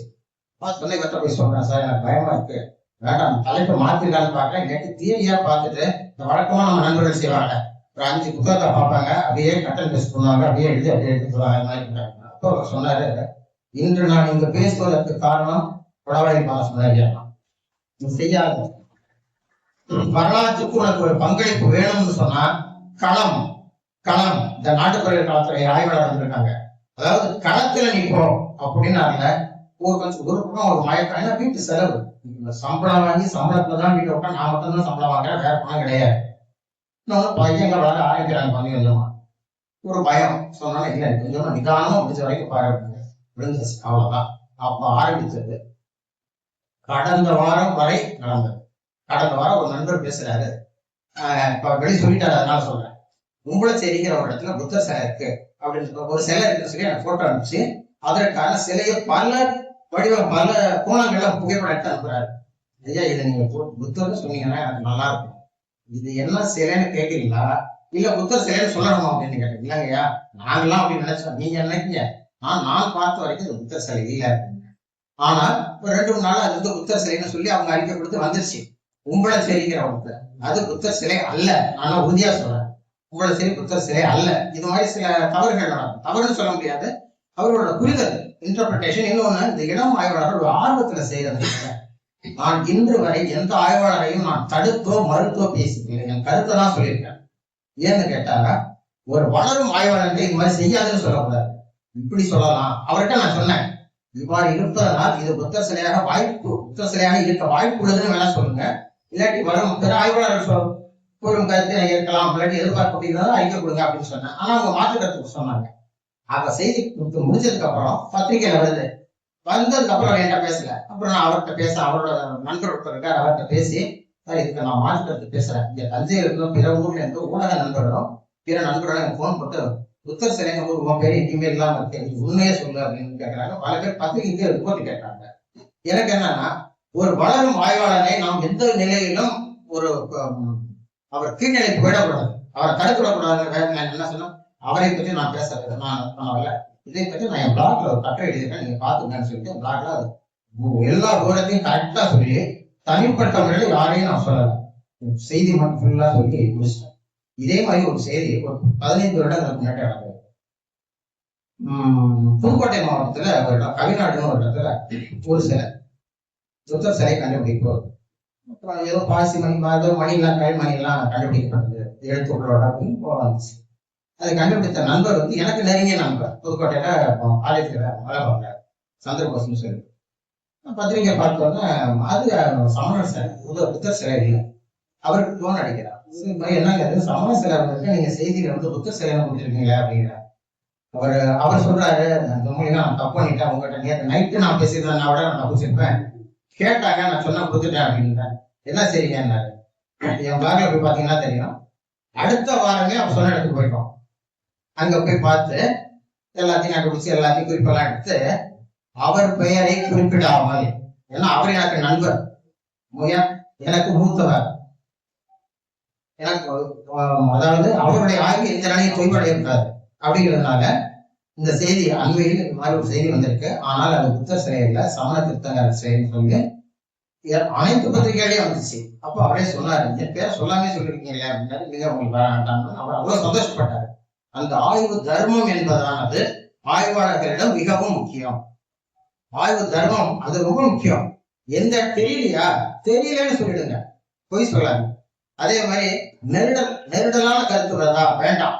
இப்ப அண்மையில ஒரு இந்த உம்பளச்சேரி புத்தர் சிலை வந்ததுக்கு அப்புறம் ஒரு அரசியல் பின்புலத்தோட சில நண்பர்கள் பேசினாங்க என்கிட்ட, நீ அது மாதிரி சொல்லிருக்கலாங்கய்யா, ஏதாவது ஒரு அறிக்கை கொடுங்க சொல்லி சொன்னாங்க. இப்ப அது வேண்டாம், என்னுடைய புத்தகத்தை பாருங்க, அதே மாதிரி ஒரு சிலையை நீங்கள் காண்பித்தால் நான் இந்த புத்தர் சிலைன்னு ஒத்துக்கிறேன் அப்படின்னு. நீங்க சொன்னீங்கன்னா கரெக்டா தான் இருக்கும். தஞ்சை மாவட்டத்துல இருந்து வருவோம், ஒவ்வொன்றா ரொம்ப சுருக்கமா சொல்லி. சிலைகள், விகாரங்கள், செப்பு திருமேனிகள், செப்பேடுகள், இலக்கியங்கள், வெளிநாட்டவர் குறிப்புகள், அசோக சாசனங்கள், அசோக சாசனம் ஆரம்பிக்கும். இது மாதிரி பல சான்றுகள். நம்ம சாசனங்கள் மெய்யன்னு ஆரம்பிச்சா சிலைகள் நீங்க தஞ்சையில் எடுத்துக்கிட்டா, தஞ்சையில 5 அருங்காட்சியகத்துல 4 அருங்காட்சியகத்துல புத்தர் சிலை இருக்கு. தமிழ்நாட்டிலேயே ஒன்றுக்கு மேற்பட்ட பல அருங்காட்சியகங்களில் புத்தர் சிலைகளை கொண்ட பெருமை நமக்கு தஞ்சை மாவட்டத்திற்கு தான். ஆய்வேட்டினை ஆரம்பிக்கும் பொழுது கலைக்கூடத்தில் மட்டும் 2 சிலைகள் இருந்தன. ஒண்ணு வந்து பட்டீஸ்வரம், இன்னொன்னு மதராகம். 2வது தமிழ் பல்கலைக்கழக அருங்காட்சியகத்துல ஒரு புத்தர் சிலை. நான் பல்கலைக்கழகத்துல சேர்ந்த போது அங்க துணைவேந்தர் அறைக்கு உள்ள போகும்போது வலது உள்ள நுழையும் போது அந்த புத்தர் சிலையை பற்றி நான் ஆய்வு பண்ண நான் எதிர்பார்க்கவே இல்லை. அதுவும் பெரிய வாய்ப்பு. அங்க ஒரு புத்தர் சிலை அப்பதான் 2 தான் இருந்துச்சு. அதுக்கப்புறம் நான் ஆய்வு ஆரம்பிச்சதுக்கு அப்புறம் தான் சோழன் மாளிகையை சேர்ந்த ஒரு 2 சிலை மராட்டா மியூசியம்ல இருக்கு. இப்ப தஞ்சாவூர் மியூசியம்ல ஒரு சிலை, ஒரு சிலை. இவ்வாறாக 4-5 கற்சிலைகள். நாகப்பட்டினம் புத்த பிரான்ஸ்ன்னு சொல்லிட்டு நாகப்பட்டினம் புத்த செப்பு திருமணின்னு தமிழ் சொல்லுவோம். நாகப்பட்டினத்தில் புத்த விகாரை இருந்த இடத்தில் முந்தான பிரதமர் வந்து அந்த செப்பேடுகளை இங்க இந்தியா கொண்டு வர முயற்சி பண்ணி நடந்துட்டு நாகப்பட்டினத்தில் விகாரை இருந்த இடத்திலிருந்தும் விகாரை இருந்த இடத்திற்கு அருகில் இருந்தும் கிட்டத்தட்ட 350 சிற்பங்கள் அமர்ந்த நிலை, நின்ற நிலையில சிலது எழுத்து குறிப்போட வரும். அது இந்தியாவின் பல அருங்காட்சியங்கள்ல காட்சிப்படுத்தப்பட்டிருக்கு. அதிகமா உள்ளது இங்க கல்கட்டா தான். ஆனா முதல்ல நம்ம மியூசியம் வந்து கல்கத்தா மியூசியம் தான். கல்கத்தால அடுத்து சென்னை அதிகமா. அதுக்கப்புறம் வெளிநாட்டு மியூசியத்துல பிரிட்டிஷ் மியூசியம் தொடங்கி பாகிஸ்தான்ல கராச்சி, பல நாடுகள். அது என்னோட நூலை சொல்லியிருக்கேன். அதுல ஒண்ணு சென்னைக்கு அடுத்தபடியாக தமிழ்நாட்டில் ஒரே ஒரு புத்தர் சிலை நாகப்பட்டினம் பிரான்ஸ் உள்ளது. நம்ம தஞ்சை கலைக்கூடம் வாய்ப்பு தான் போய் பார்க்க. அதாவது அதை பார்க்க கொடுத்து வைக்க வேண்டும். அதாவது 1000 காலத்து சிலை சிற்பம். நம்ம சரோஜி மன்னர் சிலை அதுக்கு முன்னாடி கிளாஸ் ஹவுஸ்ல தனியா வச்சிருப்பாங்க. பேசுவோம். அதை பார்க்கும்போது எனக்கு ஒரு ஆசை. இவ்வாறு ஒரு சிலை இருக்கு. நாம் கணக்கு சிலை பார்க்கிறோம். ஒரு புத்த சிலை கண்டுபிடிக்கணும் நாகப்பட்டினம் பிரான்ஸ் அப்படின்னு சொல்லி. அப்போ வந்து ஐயம்பேட்டையில இருக்கிற ஐயம்பேட்டை அறிஞர் செல்வராஜ் சொன்னாரு, இந்த பகுதியில் உங்களுக்கு வழிபாட்டுல நீங்க வந்தா பார்க்கலாம் அப்படின்னாரு. சார் அது ரெக்கார்டு ஆயிருக்கா அப்படின்னா யாருக்கும் தெரியாது, எனக்கு மட்டும்தான் தெரியும். இந்த தமிழகத்தில் இப்பகுதியில் அதிகமாக வரலாற்று சாதனைகளை அமைதியாக படைத்துக் கொண்டிருக்கும் ஐயம்பேட்டை செல்வராஜ். பல பேருக்கு நமக்கு வந்து என்னன்னு சொன்னா நம் பக்கத்துல இருக்கிறவங்களே தெரியல. அதான் வேதனையா இருக்கு. அந்த மனிதன் இப்ப நான் சொன்ன மாதிரி மனிதன் கிடையாது, மாமனிதர். அவர்கிட்ட போய் எந்த செய்தி வேண்டுமானாலும் கேட்கலாம். அப்படியே அவர் கூப்பிட்டு போங்க, அப்படியே மிஷன் சீட்டு வழியா போங்க, அவ்வளவு கதை சொல்லுவார். இந்த கட்டடம் இருக்குல்லப்பா, இந்த கட்டடம் இருக்குல்லப்பா, இது மாதிரி ஒவ்வொரு தெருவும் தஞ்சாவூர்ல எங்க வேணாலும் இந்த அந்த சத்திரம் இருக்குல்ல, யார் தெரியுமா அப்படின்னு ஆரம்பிச்சாரு வச்சுக்கோங்க. இந்த சிலை சிவாஜி சிலை எப்ப தெரியுமா வந்துச்சு அப்படின்னு ஆரம்பிச்சாருன்னா அவரை பலர் முழுமையாக பயன்படுத்திக் கொள்ள வேண்டும். அவ்வளவுதான். அவர் சொன்னாரு, ஒண்ணு இருக்குன்னா, ஐயா நான் வாரேன், நீ போனாலும் வாங்கினாரு. அங்க போய் பார்க்கும்போது ஒரு வீட்டுல சிட்டிங் அமர்ந்த நிலையில் ஒரு புத்தர் சிற்பம். மிகச்சிறியது வீட்டுல இருக்கு. அங்க போய் பார்த்தோன்னா எனக்கு அவ்வளவு மகிழ்ச்சி. என்னன்னு கேட்டா, இந்தியன் மியூசியம் கல்கத்தாவில இருந்து 4 புத்தர் சிலைகளின் புகைப்படத்தை நான் வாங்கினேன். அதில் ஒன்றின் புகைப்படத்தோடு இந்த சிலை விட்டு வந்துச்சு. அவர்கிட்ட சொன்னா, சார் இது மாதிரி நான் போட்டோ வச்சிருக்கேன் காமி அப்படின்னா. நான் போட்டோ வட்டேன் காமி. அப்பெல்லாம் போட்டோ தான் கையில எல்லாத்தையும் எடுத்து கீழே காமிக்க. அதுக்கு இப்பெல்லாம் செல்லு வந்தது. பார்த்தோன்னே சார் பத்திரிகை செய்தி கொடுத்துடலாம், பத்திரிகை செய்தி கொடுத்துருவோம்னு சொல்லிட்டு என்னை விட ஐயா பெரியவர், அவரே நான் கொடுக்குறேன்னு சொல்லி ஐயம்பேட்டையில் புத்த செப்பு திருமணி கண்டுபிடிப்போம்னு சொல்லிட்டு ஒரு புத்த செப்பு திருமணியை அவருடன் இணைந்து கண்டுபிடித்தது எனக்கு வந்து ஒரு பெரிய மகிழ்ச்சியான செய்தி. அதை தவிர அதுக்கப்புறம் நான் ஆய்வேட்டில் இறங்கும் பொழுது நாகப்பட்டினம் செப்பு திருமணினா பல பேருக்கு தெரிய கூட இல்லை. ஒரு நண்பர் கூட கேட்டார், ஏன்னா எதுக்கு எடுத்தாலும் நாகப்பட்டினம் செப்பு திருமணி நாகப்பட்டினம் செப்பு திருமணி சொல்லிட்டு இருக்கேன்னு சொல்லிட்டு. ஆனால் அதற்கு பிறகு 4 இடங்களில் நாகப்பட்டினம் செப்பு திருமணிகள் கண்டுபிடிக்கப்பட்டாங்க. அது எல்லாமே செய்தித்தாள வெளியே வந்திருக்கு. அது எல்லா அனைத்தையும் என்னோட புத்தகத்துல ஆவணப்படுத்தி இங்க தஞ்சாவூர்ல பரசுராமர் குளம்ங்கிற ஒரு இடத்துல ஒரு சிலை கண்டுபிடிச்சாங்க. அது இங்க தாலுகா ஆட்சியில் வச்சிருக்காங்க. பரசுராமர் பேர்ல கண்டுபிடிக்கிறாங்க, தாலுகா ஆட்சியில் வச்சிருக்காங்க. அங்கு பணியாற்றும் ஒரு கணக்காளரை வச்சுக்கிட்ட கிளர்க்கா வச்சுக்கிட்டே அங்க போறேன். அங்க உள்ள ஆபீசர் சிலை என் கண்ணுக்கு முன்னாடி இருக்கு, தொட விட மாட்டேங்கிறாரு. எனக்கு என்ன அந்த ஆசையெல்லாம் பார்க்கும்போது வேற ஒண்ணும் கிடையாது. 1000 வருஷத்துக்கு சிலை சும்மா தொட்டு பார்க்கணும்னு ஒரு ஆசை வரும். நீங்க தொடக்கூடாது, எட்டி நின்று பாருங்க, போட்டோ எடுக்கக்கூடாது, இதை பத்தி நீங்க எதையும் எழுதக்கூடாது, பார்த்துட்டு நீங்க மட்டும் போயிட்டே அப்படின்னா எனக்கு கொஞ்சம் வேதனையா இருந்துச்சு. அதாவது ஒரு ஆய்வாளனுக்கு வந்து என்னன்னா ஒரு ஆவணப்படுத்தணும்னு ஆசைப்படுவான். அவங்க அது மாதிரி சொன்னா எனக்கு ரொம்ப கஷ்டமா போச்சு. அப்புறம் நாளிதழில் வந்த செய்தியை தான் போட்டோ எடுத்து அது என்னோட புத்தகத்துல சேர்த்தேன். அவர் கொடுத்திருந்தாலும் அவருக்கு ஒரு நன்றி சொல்லிட்டு பண்ணிருப்போம். இப்ப அந்த சிலை எங்க இருக்குன்னு யாருக்கும் தெரியாது. அதுதான் வேதனை. இப்ப அதான் இந்த பிரதமர் கொண்டு வராங்கன்னா இந்த சிலையை பற்றி பல கருத்துகள், ஒருத்தர் கங்கடேஸ்வரத்துல வைக்கிறாங்காரு, ஒருத்தர் தஞ்சாவூர்ல வைக்கிறாங்காரு, ஒவ்வொரு இடம் ஒவ்வொருக்கும் காரணம் சொல்றாங்க. என்னுடைய கருத்து, இந்த செப்பேடு பின்னாடி பேசுறேன், இந்த செப்பேடு வந்து நாகப்பட்டினத்துக்கு போவதுதான் பொருத்தமாக இருக்குங்கிறது என்னோட கருத்து. ஏன்னா பூம்புகார் மற்ற இடங்கள்லாம் ஏதோ ஒரு வழியில 2000 வருட வரலாற்றை கொண்டிருந்து அது நம் கண்ணுக்கு தெரியும் எச்சங்களை இன்னும் பார்க்கலாம். பூம்புகார்ல மட்டும்தான் தமிழ்நாட்டுல புத்தக எச்சம் இருக்கு. ஆனால் நாகப்பட்டினத்துல போட்டு மூடிட்டு வேற கட்டடம் கட்டிட்டாங்க. அந்த கட்டடத்தை புத்தக விகாரைன்னு சொல்லிட்டு இருக்காங்க, பல கட்டுரைகளையும் எழுதிருக்காங்க. அதான் வேதனை. புத்தக விகாரை இருந்து 1767 அழிக்கப்பட்டு விட்டது. ரெமினன்ஸ் எதுவுமே கிடையாது. அதுல கட்டப்பட்ட கட்டடத்தை பார்த்துட்டு நாக விகாரைன்னு எல்லாம் எழுதிட்டு இருக்காங்க. அந்த நாகைப்பட்டினம் விகாரை இருந்த இடத்தில் இதை பாதுகாப்போடு வைக்கலாம்னு நான் கருத்து சொல்லியிருக்கேன். சில பத்திரிகை நண்பர்கள் கேட்டாங்க, நான் சொல்லியிருக்கேன். அடுத்தது, சிலைகளை பார்க்க போகும்போது பல இடங்கள்ல வழிபாட்டுல இருக்கு, சில இடங்கள்ல யாருமே கவனிப்பாரற்று இருக்கு. அது ரொம்ப மிக மோசமான நிலைகள்லாம் இருந்தது. முதலில் நான் பார்த்த சிலைகள் 93, 95 நான் பார்த்த சிலைகளில் கிட்டத்தட்ட 5 சிலைகளுக்கு மேல் அடுத்தடுத்த கலப்பணியின் போல் காணாமல் போச்சு. அது வேதனை. என்னுடைய புத்தகத்துல மட்டும்தான். நான் நினைக்கிறேன் French Institute of Pondicherry French ஆய்வு நிறுவனம் வச்சிருக்காங்க ரெக்கார்ட். அவர்கள் ஆவணப்படுத்தலுக்கு பிறகு அடுத்தபடியாக பௌத்த சிலைகள் புத்தர் சிலையின் புகைப்படங்கள் தான் என்கிட்ட இருக்குன்னு அவங்க சொன்னாங்க. முதல்ல அங்க போறேன், நீங்க வந்து எந்த சிலையை வேணாலும் போற அங்க போய் கேட்டுக்கலாம், வச்சிருக்காங்க. அழகா ஒரு சின்ன குறிப்பு போட்டு புத்தா கும்பகோணம் 11th century கரெக்டா போட்டுருப்பாங்க. அதை வச்சு அவங்கள்ட்ட 11 புகைப்படம் அவங்ககிட்ட இருந்துச்சு. அதெல்லாம் எனக்கு பின்புலமா இருந்துச்சு. போட்டு நான் ஒவ்வொருத்தரையும் போக போக ஒரு ஸ்டேஜ்ல அவங்க என்ன கேட்க ஆரம்பிச்சிட்டாங்க, நீ கண்டுபிடித்த சிலையை எங்கள்கிட்ட கொடுங்க, போட்டோவை நாங்க அக்னாலஜ் பண்ணி நாங்க வைக்கிறோம் அப்படின்னு சொன்னாங்க. நான் ஆரம்பத்துல வந்து நான் அவங்கள தேடி போறேன், அந்த நிறுவனம் என்கிட்ட கேக்குது, நீ கண்டுபிடித்த சிலைகளை எங்கள்கிட்ட கொடு, நாங்க ஆனா ஒப்புகை கரெக்டா கொடுத்துருவாங்க, நம்ம நம்பலாம். இவ்வாறு இருக்கும்போது புத்தர் சிலையை பார்க்கும்போது சமண சிலைகளும் கிடைச்சு. அப்ப அங்க சொல்றாங்க, பெரிய திட்டம் ப்ராஜெக்ட் பண்றாங்க. சமணத்தை பத்தி ஒட்டுமொத்தமாக யாரும் தெரிந்து கொள்ள விரும்பினார் 500 ரூபாய் தான், டிஸ்கவுண்ட்ல 350 ரூபான்னு நினைக்கிறேன் பிரெஞ்சு கொடுக்குறாங்க. ஒட்டுமொத்த தொகுப்பு ஃபுல்லா சமண சிலைகள் எவ்வளவு இருக்கு, சமண படுகைகள் எவ்வளவு இருக்கு, எல்லாம் சமண சுந்தரம் அதுல இருக்கு. அதுல அந்த திட்டம் சம்பந்தமா இங்க வராங்க, அந்த நிறுவனத்துல எனக்கு போன் பண்ணி பேசுறாங்க, இது மாதிரி நாங்க வாரோம், நீங்க கொஞ்சம் உதவணும் அப்படிங்கிறாங்க. நான் சொல்றேன், நான் கௌதம் தான் பார்த்துட்டு இருக்கேன், சமணம் பார்க்கல. இல்ல நீங்க சமணம் பார்த்துருக்கீங்க, நீங்க பார்த்த 10 சிலைகளை மட்டுமாவது நீங்க சொல்லுங்க எங்களுக்கு போகணும்னு சொன்னேன். அவர் அவங்க கூட போறேன். அவங்க கூட போய் கிட்டத்தட்ட 10 சிலைகளாக என்னவோ அவங்ககிட்ட காமிக்கிறேன். அவங்க எல்லாத்தையும் ரெக்கார்ட் பண்ணி அந்த போட்டோ கீழே பார்த்தா என் பேர் இருக்கும். என் பேரும் தில்லை கோவிந்தராஜன் பேரும், அவரும் சமணத்துக்கு என் வந்தார் கூட. முறையாக அக்னாலஜ்மெண்ட் பண்றதுல அவங்க கரெக்ட். அதே மாதிரி அந்த நிறுவனத்துல ஒரு சிறிய பட்டியல் இருக்கு. பட்டியல்ல தஞ்சாவூர் கீழவாசல் குறிப்போட ஒரு புத்தர் சிலை. கீழவாசல்னா நம்ம இருக்கிற இடமே கீழவாசல் தான் இருக்க புத்தர் சிலைன்னு சந்து வந்து எல்லாம் தேடுறாங்க. கீழவாசல் தெரியல, கீழவாசல் தான் போட்டு தவிர கோயில் பேர் போடல.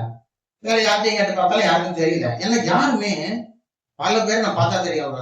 அறிஞர் ஒருத்தர் பேர் வேண்டாம், அவர் என்ன செஞ்சிருக்காருன்னா ஒரு 20 வருஷத்துக்கு முன்னாடி ஒரு புத்தகம் எழுதியிருக்காரு, அதை அப்படியே காப்பி பண்ணி எழுதுறாரு. அதுல 2 சிலை காணாம போச்சு, 2 இடம் மாறிடுச்சு. அதை விட ஒரு எழுத முடியல. என்ன கேட்டா களப்பணி போகலாம், அப்படியே பார்த்து எழுதிட்டாரு.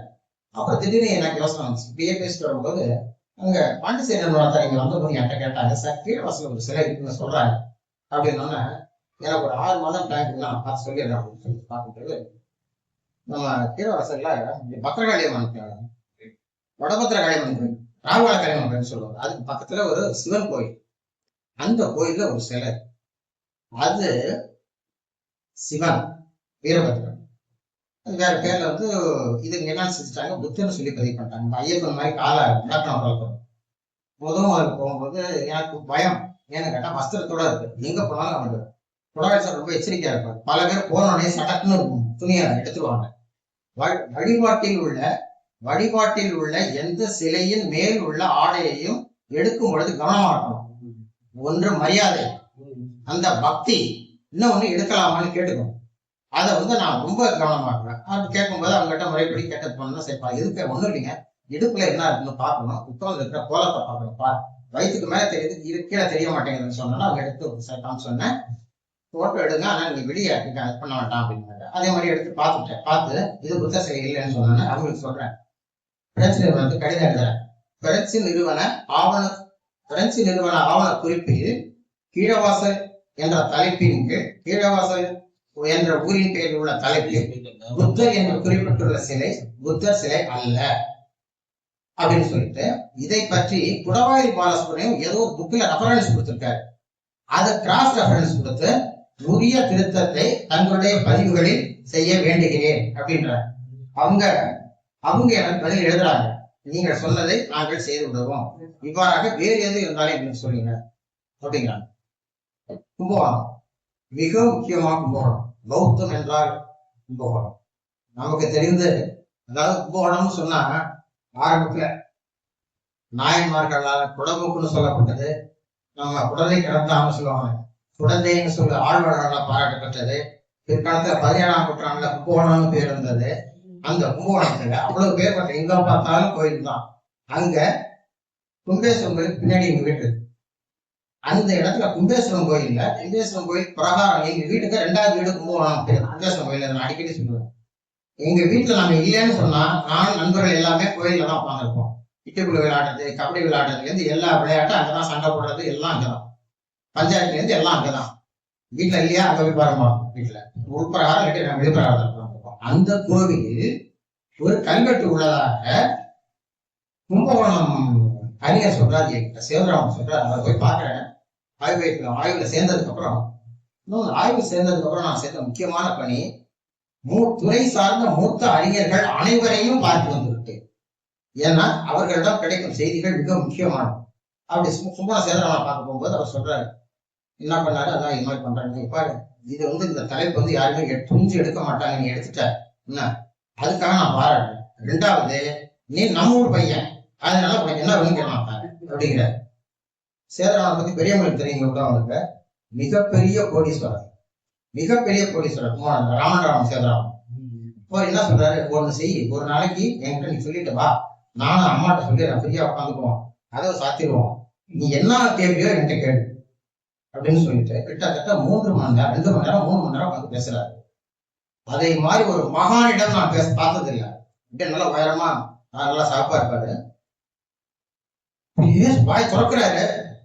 இங்க இங்க ஆரம்பியா, இங்க தஞ்சாவூர், இங்க திருவதி, இங்க திருநாட்டியத்தாளம், அப்படியே வரிசையா மனசுக்குள்ளே அப்படியே வருது.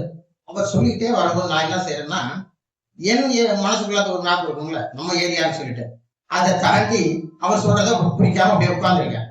அவர் என்ன பாக்குறாரு, அப்படி ஏன்பா பிடிக்கல, இல்லைங்க இது ஏன் ஏரியா உங்க ஏரியான்னு சொல்லாது, நான் சொல்றதை கேட்டுப்போம். ஏன்னா அடுத்த தடவை நீ வரும்போது இந்த நிலையை நான் இருக்கனாலும் சொல்ல முடியாது, நீ இந்த அளவு சொல்ல முடியாது.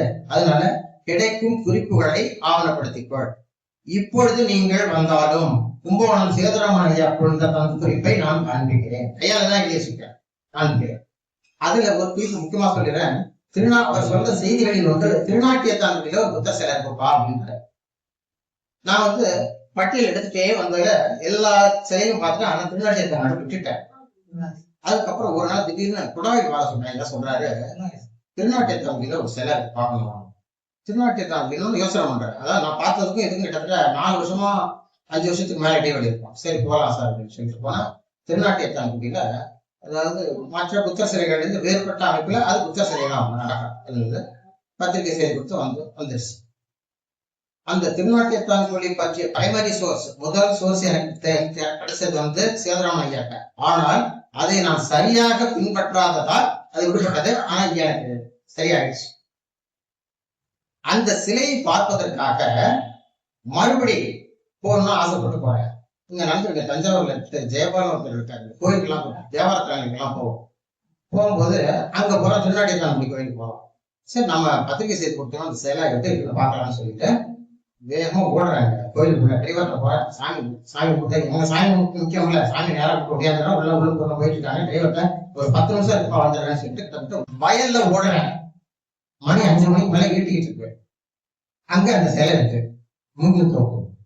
அந்த சிலை இருக்க தலையை காணும். பக்கத்துல விசாரிச்சா இல்லப்பா ஒரு 6 மாசம் முன்னாடி தலையை கட்டிட்டு போயிட்டாங்க எங்க முடிச்சு தெரியல, அப்படி இல்லாட்டி பாரு இங்கதான் கிடக்கும் அப்படின்ட்டாங்க. பார்த்து வேகமா வந்துட்டு இருக்கேன், கொஞ்சம் கொஞ்சமா இருக்குது. வந்துட்டு இருக்கும்போது ஒருத்தர் சொல்றாரு, தம்பி இன்னொரு தோப்புல இங்க பக்கத்துல இன்னொன்னு இருக்கு பாருங்க. திருநாட்டியத்தான்குடியில் நான் கேள்விப்பட்டது ஒரு சிலை தான். திருநாட்டியத்தான்குடி முதல் சிலையை 2வது முறை பார்க்க சென்ற போது தகவல் கிடைக்குது, அங்க இன்னொரு சிலை இருக்குங்க. பார்க்கணும் குறிச்சிக்கிட்டேன். இந்த யார் தகவல் சொன்னாங்க, எப்ப சொன்னாங்க, கோயில் விழாவின் போது ஒரு மாதிரி செய்தி கிடைச்சதுன்னு குறிச்சு வச்சுட்டேன். அதுக்கப்புறம் எனக்கு போற நேரம் கிடைக்கல. அது 10 வருஷம் இடைவெளி இருந்துச்சு. போறேன், அந்த சிலையை போய் பார்த்துட்டு அங்கேருந்து மறுபடியும் சிலையை பார்த்துறேன். பார்த்தோன்னே அழகான சிலை. அது கொஞ்சம் வாய்க்கால்லாம் இறங்கி அந்த அனுபவத்தெல்லாம் நான் எழுதிட்டேன் தனியா. வாய்க்கால்ல இறங்கி போய் பார்த்தோம். திருநாட்டியத்தான் கீழே 2 சிலை. இந்த சிலைக்கெல்லாம் மூல காரணம் எனக்கு என்னன்னா, முதல்ல ஆரம்பத்துல நான் படிக்கும்போது தாராசுரம், பழையாறை அந்த பகுதியெல்லாம் எங்க மனசுல ரொம்ப ஒரு தாக்கம். மூலத்தில் உள்ளவங்களுக்கு பெரும்பாலும் இல்லைங்க, தஞ்சை மாவட்டத்தை சேர்ந்தவங்களுக்கு இந்த பொன்னியின் செல்வன், இந்த பழையாறை இதெல்லாம் ரொம்ப அணுக்கம். வேற ஒன்றும் கிடையாது. எங்க வீட்டுல இருந்து நாங்க சைக்கிள்லையும் நடந்தும் பழையாறை கோயிலுக்கும் கட்டீஸ்வரம் கோயிலுக்கும் எத்தனை போயிருக்கோம்னே சொல்ல முடியாது. அணைச்சு அப்படி ரவுண்டு, இந்த ரவுண்ட்லயே வருவோம், இப்படியே வருவோம், சுத்தி சுத்தி வருவோம். அங்க பழையாறையில் அதிக புத்தர் சிலைகள் உள்ளன, பல பேர் எழுதியிருக்காங்க. ஆனால் அந்த புத்தர் சிலை உள்ளதற்கான கிராஸ் ரெஃபரன்ஸ் எங்கேயுமே கிடையாது. அது எப்படின்னா, ஒருத்தர் சொல்றதை வச்சு மறுபடி சொல்றாரு, அப்படியே உள்ள போயிட்டே இருக்க, எங்கேயுமே கண்டுபிடிக்க முடியல. அதாவது இங்க நம்ம கிட்ட ஒரு தீம் வச்சுக்கிறாங்க, என்னன்னு சொன்னா, ஒருத்தர் ஒரு கருத்து சொல்லிடுறாரு, அது சரியா தவறான்னு பாக்குறது கிடையாது, அதை உறுதி செய்யறது கிடையாது, அந்த கருத்தை அப்படியே எழுதிட்டு வர்றது. சரி பாத்துருவோம்னு சொல்லிட்டு வழக்கமாக தாராசுரத்துல இறங்கி தாராசுரம் வழியா நான் போவேன். ஒரு தடவை என்ன செஞ்சேன், திருவள்ளஞ்சூழி இறங்கி போகணும்னு சொல்லிட்டு திருவள்ளஞ்சூழியில இறங்கி திருவள்ளஞ்சூழியில இருந்து பட்டீஸ்வரத்துக்கு போவேன். பட்டீஸ்வரத்துக்கு போகும்போது அப்படியே கையில அந்த போட்டோ, சின்ன சைஸ் போட்டோ எடுத்துக்கிட்டு அப்படியே கையில இறங்கி ஒவ்வொரு கையில காமிச்சுக்கிட்டே போறேன். இது மாதிரி சிலை இருக்கா, இது மாதிரி சிலை இருக்கான்னு போகும்போது ஒரு சொல்றேன், போன பெருமாள்கிட்ட ஒரு சிலை இருக்கா பார்த்தேன்னு ஒரு வயசான பெரியவர்கிட்ட சொல்றேன், எனக்கு போய் பாரு இருக்கும். எங்க எனக்கு தெரியாது, போன பெருமாள்கிட்ட போய் பாரு இருக்கும் அப்படின்றாரு. நேரம் போன பெருமாள் கோயில், கோபிநாத பெருமாள் கோயில் பேரு கிருஷ்ண கோயில். அந்த கோயிலுக்கு முன்னாடி விசாரிச்சுட்டு போகும்போது ஒரு வயல்ல இருக்குன்னு சொல்லி சொல்றாங்க. தரையில இருந்து கிட்டத்தட்ட ஒரு 4 அடி உயரம், 4 அடி உயரமா இருக்கு. அது ஏறினாதான் நீ அந்த இடத்துக்கு போகலாம், அது மாதிரியான இடம். கவனமா இடம் பார்த்தோம்னா அங்க ஒருத்தர் கூட என்ன உயரம் முடிஞ்சிட்டு இருக்காரு. என்னன்னா இது மாதிரி சிறப்பு அங்க இருக்கு பாருப்பா, தலை இல்லாம இருக்கும் பாரு, அதான் பாரு. நான் ஐயனாதான் சொன்னாங்க போய் பாரு அப்படிங்கிறாங்க. போய் பாக்குறேன். முதலாக இங்க தஞ்சாவூர் புத்தர் சிலை நான் பார்த்துட்டதுனால புத்தர் சிலை எனக்கு தெரியும், எப்படி இருக்குன்னு தெரியும். உங்க போய் பாக்குறேன், தலை இல்லாத அழகான புத்தர் சிலை. நீங்க முதல் கண்டுபிடிக்கலாம், கோபிநாத பெருமாள் கோயில் அருகில் புத்தர் சிலைன்னு சொல்லி. அந்த சிலை முக்கிய மேலாடை, சீவராடைன்னு சொல்லிட்டு மேல ஆடை இருக்கும், கையில தர்ம சக்கரம் இருக்கும். தர்மசக்கரம் பெரும்பாலான புத்தர் சிலைகள்ல தர்மசக்கரம் இருக்கு. அந்த 2 வச்சு உறுதி செஞ்சு பத்திரிகை செய்தி கொடுக்கலாம். அதுக்கப்புறம் அந்த ஆய்வேடு மற்ற வேலைகளால அப்படியே தாமதம் ஐயா கடைசியில கொடுக்க முடியும். அந்த பத்திரிகை செய்தியை பார்த்த நிருபர்கள் வராங்க, சன் டிவி நிருபரும் ஜெயா டிவி நிருபர்கள் போன் பண்றாங்க, இது மாதிரி சிலை நீங்க கண்டிப்பா சொல்றாங்க, போனதுலேன்னு போன இருக்கு, இவங்க என்ன காமிச்சிங்கன்னா நல்லா இருக்கும் அப்படின்னு. சரி வாங்கன்னு சொல்லிட்டு நான் இங்க இருந்து கும்பகோணம் போய், கும்பகோணத்துல அவங்க சர்டிஃபிகேட் அவங்க நண்பர்கள் இருக்காங்க எல்லாம் சேர்ந்து அங்கிருந்து ஒரு கார் எடுத்துக்கிட்டு அவங்க கார் ஏற்பாடு பண்ணிட்டாங்க. கார் ஏற்பாடு பண்ணிட்டு பத்தி சொல்றோம் பணப்பெருமாள் கோயில் வரோம். பணப்பெருமாள் கோயில் வரும்போது அவங்க என்ன கேட்கறாங்க, சார் இந்த சிலையை பற்றி நீங்க கொஞ்சம் ஒரு ஐக்கோனோகிராபிக்கல் ஆஸ்பெக்ட்ஸ், இந்த சிற்ப கூறுகளை நீங்க சொல்லுங்க, எடுத்துட்டு சொல்லுங்க அப்படிங்கிறாங்க. நான் கையை காமிச்சுட்டே சிற்பத்தை சொல்றேன். அவங்க சன் டிவியையும் ஜெயா டிவியையும் பதிவு பண்றாங்க. பதிவு பண்ணி அது மறுநாள் வந்துச்சுன்னு சொன்னாங்க. எங்க வீட்டுல கேபிள் டிவி கிடையாது, இன்னைக்கு வரையும் கேபிள் டிவி கிடையாது. கேபிள் டிவி இல்லாத பக்கத்துல உள்ளவங்க சொன்னாங்க, இந்த டிவியில வந்துச்சு, நீ நிக்கிறத பார்ப்போம் அப்படின்னாங்க. பார்த்துட்டு நின்றுட்டு இருக்கோம். நாங்க இந்த குறிப்பு எடுத்து இந்த நேரத்துக்கு கிட்டத்தட்ட 1/2 மணி நேரத்துக்கு மேல ஆகுது. நல்ல வெயில் ஆயிடுச்சு, ஒதுங்க முடியல. அங்க கூட வந்த நிருபர்கள் ஒருத்தர் சிகரெட் குடிக்கிறாங்க, எங்களை விட்டு தனியா ஒதுங்குறாரு. என்ன ஆயிருந்தா உங்களுக்கு ஏன் பாருன்னு சொல்லிட்டு தனியா ஒதுங்குறாரு. தனியா ஒதுங்கி தூரம் போன சார்னு சிகரெட்டை கீழே போட்டு கூப்பிடுறாரு. சார் இங்க ஒரு கல்லு கிடக்க பார்ப்பாங்க. எனக்கு என்னன்னா அந்த காலகட்டத்துல என்னன்னா எந்த கல்லை பார்த்தாலுமே குத்துறாதான் தெரியும். அதனால இல்லைங்க வாய்ப்பு இருக்கு யோசனை பண்ணுவாங்க, சார் இருந்தா என்ன சரி பார்ப்போம் இருக்கலாம்னு சொல்லிட்டு, அதாவது பிரட்டி பார்ப்போம். பிரட்டி பார்க்கும் அளவு 3 பேரும் பிரட்டி பார்க்கிற அளவுக்கு தான் அந்த கல் இருந்துச்சு. இடுப்புக்கு கீழ் மட்டுமே இருந்த சிலை. தமிழ்நாட்டிலேயே இடுப்புக்கு கீழ் உள்ள ஒரே புத்தர் சிலை அதுதான். ஆக ஒரு புத்தர் சிலையை பார்க்கும்போது எப்படி நாங்க திருநாட்டியத்தனம் இருந்துச்சுன்னா அதுக்கு பல வருஷங்களுக்கு முன்னாடியே நாங்க அங்க போய் பார்த்தோம். பார்த்தோன்னே அதப்போ வெளியே பத்திரிகை செய்தி கொடுக்கலான்னு பார்த்தா முன்னாடி செய்தி கொடுத்தாச்சு. பின்னாடி கொடுத்து அங்க கொடுத்துட்டா மறுபடியும் தான் இருக்கான்னு சொல்லிட்டு என்ன செஞ்சா ரெக்கார்ட் பண்ணிட்டு என்னுடைய பிளாக்ல அதை பத்தி போடவே இல்லை. போடாம நேரம் வரும்போது பார்த்துப்போம் அப்படின்னு சொல்லிட்டு புத்தகம் போடும்போது மட்டும்தான் அது இணைத்தேன். அவ்வாறே என்னுடைய புத்தகத்தில் மட்டும்தான் அது ஆவணப்படுத்தப்பட்டுள்ளது. வேறு யார்கிட்டையும் அது கிடையாது. அதனுடைய புகைப்படங்கள் கேட்டதான். ஒரு 18 வருஷம் கழிச்சு அங்க பல 2 செகண்ட் காணும். இங்கதான் இருக்குங்கிறாங்க. போற அப்படியே அலையில, அதாவது கிட்டத்தட்ட 2 மணி நேரம் சுத்தி சுத்தி சுத்தி வர இந்த தூப்பை என் இடம் ஆயிடுச்சு. கேட்டா போன வாழைக்கும் முத வாழை போட்டோம். அதான் கணக்கு சொல்றாங்க. அதான் 2 வருஷம் 3 வருஷத்துக்கு முன்னாடி காணப்படதா சொல்றாங்க அந்த தூக்கு வச்சு. அதுக்கப்புறம் என்னைக்கு நடக்கணும், அதான் பொழுது போச்சா, எடுத்துட்டு போனாங்களா, இந்த சூழல் இல்லாம அது மாதிரி ஒரு 10 மணி நேரம் சொல்றேன். அது மாதிரி என்னாச்சுன்னு சொன்னா மைனஸ் சினிமாகிராஃபர் தான் சொல்றாங்க. நம்மளோட புத்தகத்துல கட்டீஸ்வரத்துல கிராம தேவதை கோயில் ஒரு புத்தர் சிலை இருக்குன்னு சொல்றாரு. கிராம தேவதை கோயில்னால இந்த கட்டீஸ்வரம் துர்க்கையம்மன் தான் ஞாபகம். அங்க போய் தேடுறோம். வேலுபுரீஸ்வரர் கோயில், துர்க்கையம்மன் கோயில், அங்க அம்மன் கோயில் வளாகம் எல்லாம் சுத்தி எல்லாம் பார்க்கும்போது எங்கேயுமே இல்லை.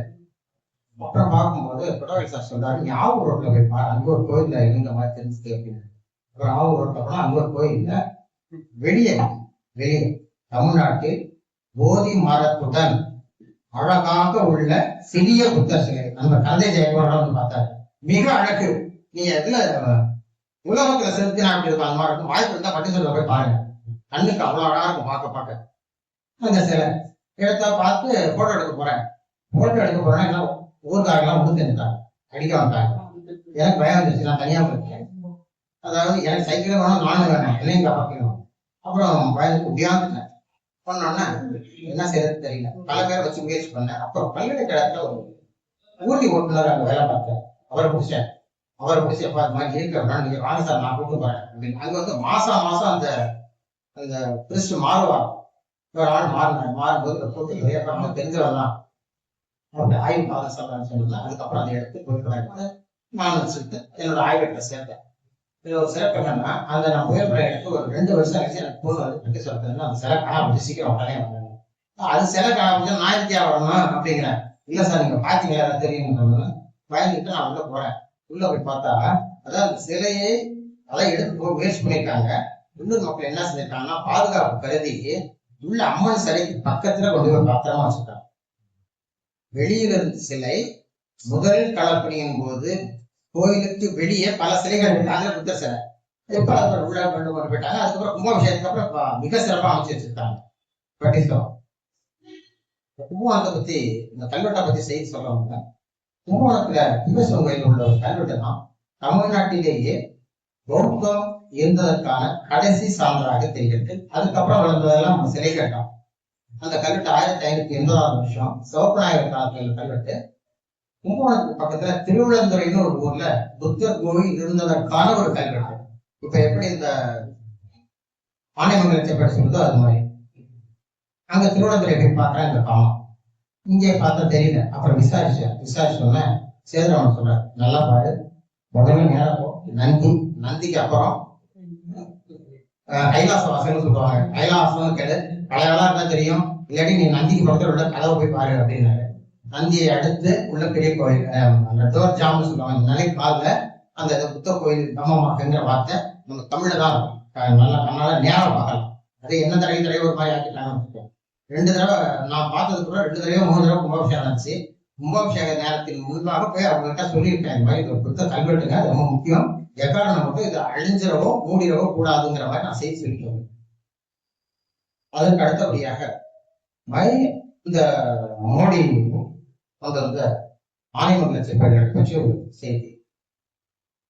என்ன நேரம் போயிட்டே பல அனுபவங்கள் ரொம்ப பேச ஆரம்பிச்சா நான் பேசிட்டே இருக்கேன். அதாவது இந்த ஆண்டின் மிக முக்கியமான நிகழ்வாக இதை நம்ம வச்சுக்கலாம்.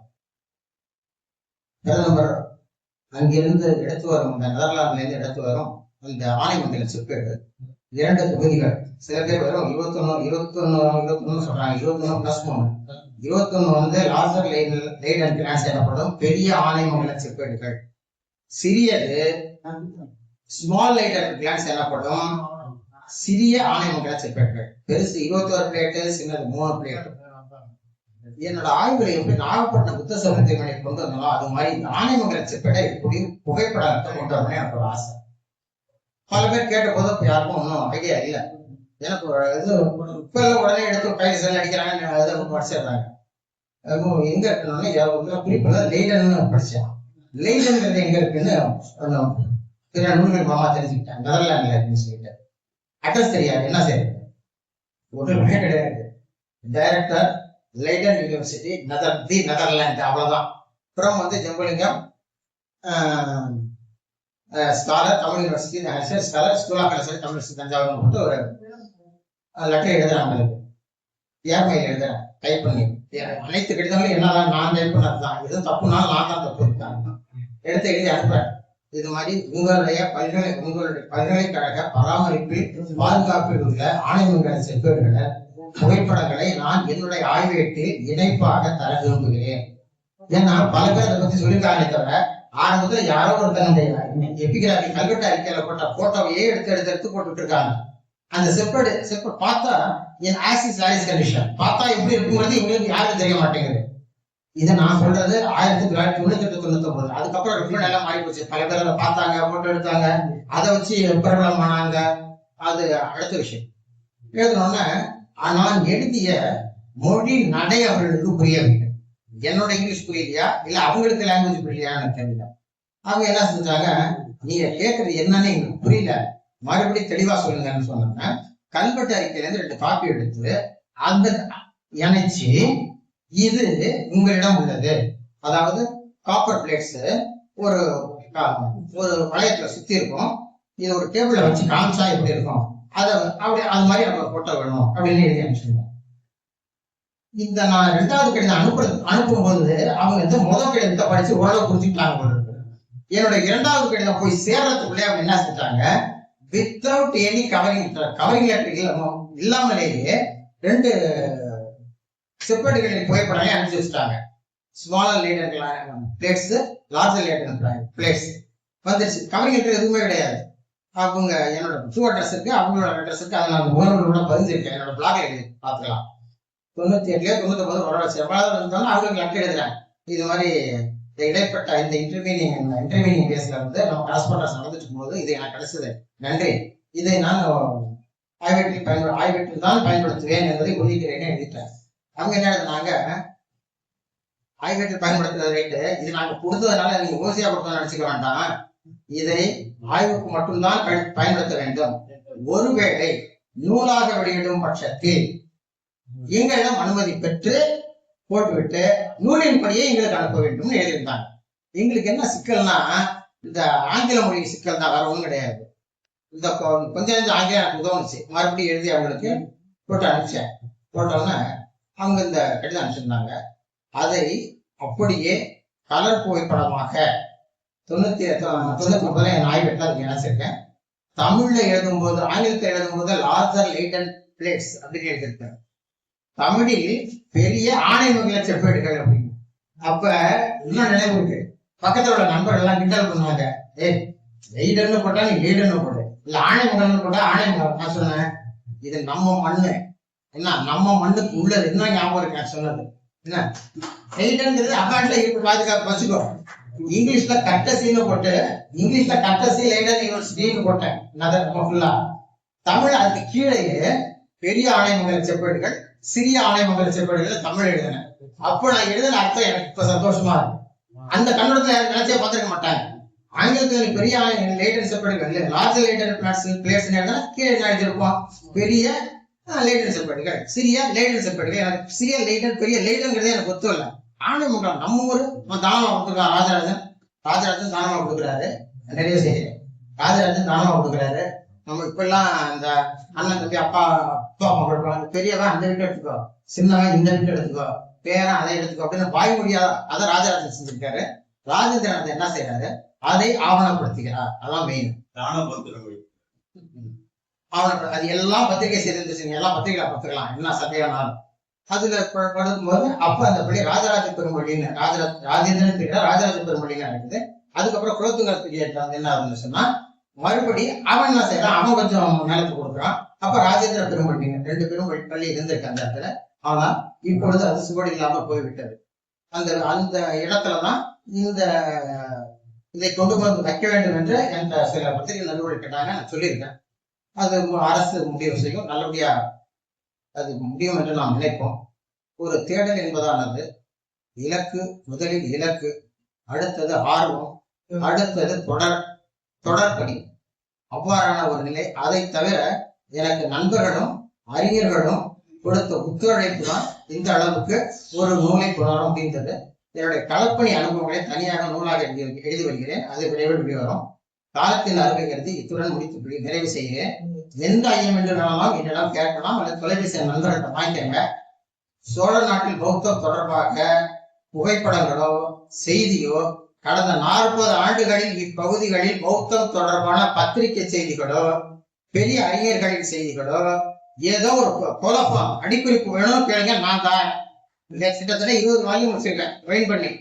அதனால உங்கள் அனைவருக்கும் நான் உதவ தயாராக இருக்கிறேன் என்று கூறி இந்த நல்வாய்ப்புக்கு நன்றி கூறுகிறேன். நன்றி நன்றி நன்றி. எனக்கு வந்து இலக்கணம் இலக்கியம் தமிழ்ல ரொம்ப பிடிக்கும். அப்புறம் வள்ளுவர் பேராதான் ஔவையார் 2 பேர். அதே மாதிரி அம்பேத்கர் தெரியாது. அவங்க 2 பேரும் ஒத்துக்கிட்ட ஒரே ஒரு ஆளுமை தான் புத்தர் தான். அது ஐயா வந்து அவ்வளவு சிறப்பா கிட்டத்தட்ட 40 ஆண்டுகளா அவருடைய களப்பணி பற்றி நம்ம அதிகரிக்கிறோம். கேடகத்துக்கு போகும்போதும் சரி, தனிப்பட்ட ஒரு முறையும் சரி நிறைய கேட்டிருக்கேன். ஒரு சில நூல்கள் படிச்சிருக்கேன். இப்ப உள்ள அண்மை நூல் படிக்கல. அவரை பத்தி சொன்னாலே உள்ளுக்குள்ள அப்படி ஒரு ஆனந்த கண்ணீரும் ஒரு மிகப்பெரிய ஒரு வியப்பும். அவர் வந்து ஐயா வந்து ஒரு முறை வாடகை சைக்கிள் கேட்டிருக்காரு, ஒரு முட்டா பேர் கொடுக்க மாட்டாங்க. எப்படிப்பட்டவன் என்ன 1 லட்சம் ரூபாய் இருக்குது இல்ல, இவர் இப்பவே இன் பண்ணிட்டு டை அடிக்காம இருக்காங்க. அப்ப எப்படி சொல்றாங்க, அவனுக்கு கொடுக்கறதுக்கு முடியலன்னா அவனை என்ன பண்ணிருக்கணும், அவன் இருக்கான செத்து தெரியல. நானே ஐயாட்ட கேட்டு அந்த ஊருக்கு போலான்னு எப்படி எங்க ஐயாவுக்கு கொடுக்கணும், அவ்வளவு களப்பணி. பிரித்தானிய அரசாங்கத்தில் உள்ள பிரித்தானிய நாட்டின் நகரமாகிய லண்டன்ல ஐயாவுடைய ஒவ்வொரு கண்டுபிடிப்புமே கொஞ்சம் கொஞ்சம் சாப்பிட்டு கொட்டி வந்து வச்சா 133 கோடி ரூபாய்க்கு அவன் எடுத்துக்குவான். அவ்வளவு மிகப்பெரிய சாதனை, யாரையும் செய்ய முடியாது. இது நடந்துச்சுன்னு சொன்னா வட மாநிலங்கள் ஒரு பேர் நம்பணும். என்னோட ஊர்ல ஐயா இந்த அளவுக்கு பாடுபடுத்தாரு சொன்னா யாரும் நம்ப முடியும். நான் படிச்சது பிற வழங்கமா கும்பகோணத்துல தான் பணியாற்றினேன். ஐயா சொன்ன அந்த ஊர்கள் அத்தனையும் நான் தொடர்ந்து போயிருக்கேன். வியாழக்கிழமை இந்த விளையப்பட்ட வழியா மெழுகு தீர்த்த வழியா சுவாமி வளர்க்குறது, வெள்ளிக்கிழமை பட்டி சொல்லுவாங்க. பட்டையில போய் சரக்குகளை சீக்கிரம் தயார் பண்ணி கொடுங்கப்பான்னு சொல்லி போய் ஊக்குவிக்க கதவு தட்டாதான் சீக்கிரம் திறப்பிட்டு போய் தொடர்ந்து கேட்டுக்கிட்டு இருக்கணும் போல சரக்கு விளையாடி போயிருக்கு. அதனால தொடர்ந்து போயிருக்கேன். அது உடையாளூர், தில்லையம்பூர், பழனிமா, இந்த பக்கம் சந்திரசேகரம், விருப்பாச்சிபுரம், அப்படியே எங்க அப்பா ஐயாவுடைய கிளப்பணி அவ்வளவு நிறைய சொல்லியிருக்காங்க. ஆனா 3 மணி நேரத்துக்கு மேல அவங்கள்ட்ட தகவல் இருக்கு. ஆனா 3/4 மணி நேரம் பேசியிருக்காங்க. நன்றி. அப்புறம் ஒருங்கிணைப்பாளர் இவர் எத்தனை நிறுவனங்களுக்கு போறோம், எத்தனை இலக்கிய அமைப்புகளுக்கு போறோம் வரோம். அது ஒரு 10 விழுக்காட்டுக்கு கீழே தான் ரொம்ப ஈடுபட பாக்குறாங்க. அதுல இவர் ரொம்ப தலையாயவரா இருக்காரு. அடேங்கப்பா, எங்களை மாதிரி வணிகர்களுக்கு 6 to 8 தொல்லையான நேரம். அதனால நான் பேசாம வணிகத்தை விட்டுட்டு ஒண்ணு அரசு பணியை துறைக்கு மாறிடலாமான்னு நினைக்கிறேன். தொழில் விடக்கூடாது, இதையும் விடக்கூடாது. ரொம்ப அருமை. போன் பண்ணாங்க, ஒரு 4:55 இருக்கணும். கண்டியாடி சீட் எழுதிட்டேன். ஏன் வளவலாம் பேசி சில பேர் என்ன சொல்லப்பா விஷயம் மருமகள் எப்படி இருக்காங்க, என் மருமக தனி புத்தர் குடி படிச்சு 10ஆம் நாள் உங்க மருமக இப்படி இழுத்தாங்கன்னா என்ன ஆகும், 6 மணிக்குள்ள 3 பேர் தான் பேசணும். அதனால கண்டியாடி சீட் எழுதிட்டேன். அப்புறம் ஐயா ராஜமணி ஐயா, கரந்தி ஜெயக்குமார் சொல்லவே வேண்டியில்லை. நிறைய. இந்த ராஜமாணிக்க ஐயா வந்து ஒவ்வொரு துறையிலையும் அடாடாடா வரிசையா எழுதிட்டே வரலாங்க. ஒரு 25 துறையை தாண்டி அவருடைய புகழ், அவருடைய பெருமைகள் இருக்கு. தமிழை வந்து பிழை இல்லாம உச்சரிக்கிறாங்கிறது ரொம்ப ரொம்ப குறைச்சேன். இந்த வள்ளியிடம் வெளியிடம் சிறப்புடாகலாம் அடாடாடா. அவர் பக்கத்திலே போய் நிக்க மாட்டேங்க. நான் மாணவன், அவர் பக்கத்துல போனா கண்ணுகிறேன்னு தெரியும், அதனாலே போறது இல்லை. அவ்வளவு சிறப்பு. அதே மாதிரி கல்லூரியில அபார துணிச்சலுங்க. நான் விசாரிச்சேன். அவங்க கல்லூரியில விசாரிக்கும் போது ஐயாவை பத்தி கேட்கும் போது, ஐயோ அவர் ஒன்னும் ரவுடிங்க, ஒரு மேலே விளையாட முடியாதுங்க, கொத்தா பிடிச்சிருவாருங்க. என்ன அப்படி சொல்லுங்க? ஆமா, இல்ல பகை அதெல்லாம் பார்க்க மாட்டாரு. என்ன கையை வெட்டுவான் காலை வெட்டுவான் அதெல்லாம் பார்த்த முடியுமா? அவருக்கு ஒழுக்கம், நேர்மை, இந்த மாதிரி நல்ல சிறப்பான தொகுப்புரை. நிறைய அறிஞர்கள் வந்திருக்கீங்க. எல்லாருக்கும் பேசணுங்கிற ஆர்வம் இருக்கும். நான் முதல்ல நிறைய நேரத்துக்கு கூட திருடிட்டேன். வாய்ப்புக்கு நன்றி, வணக்கம்.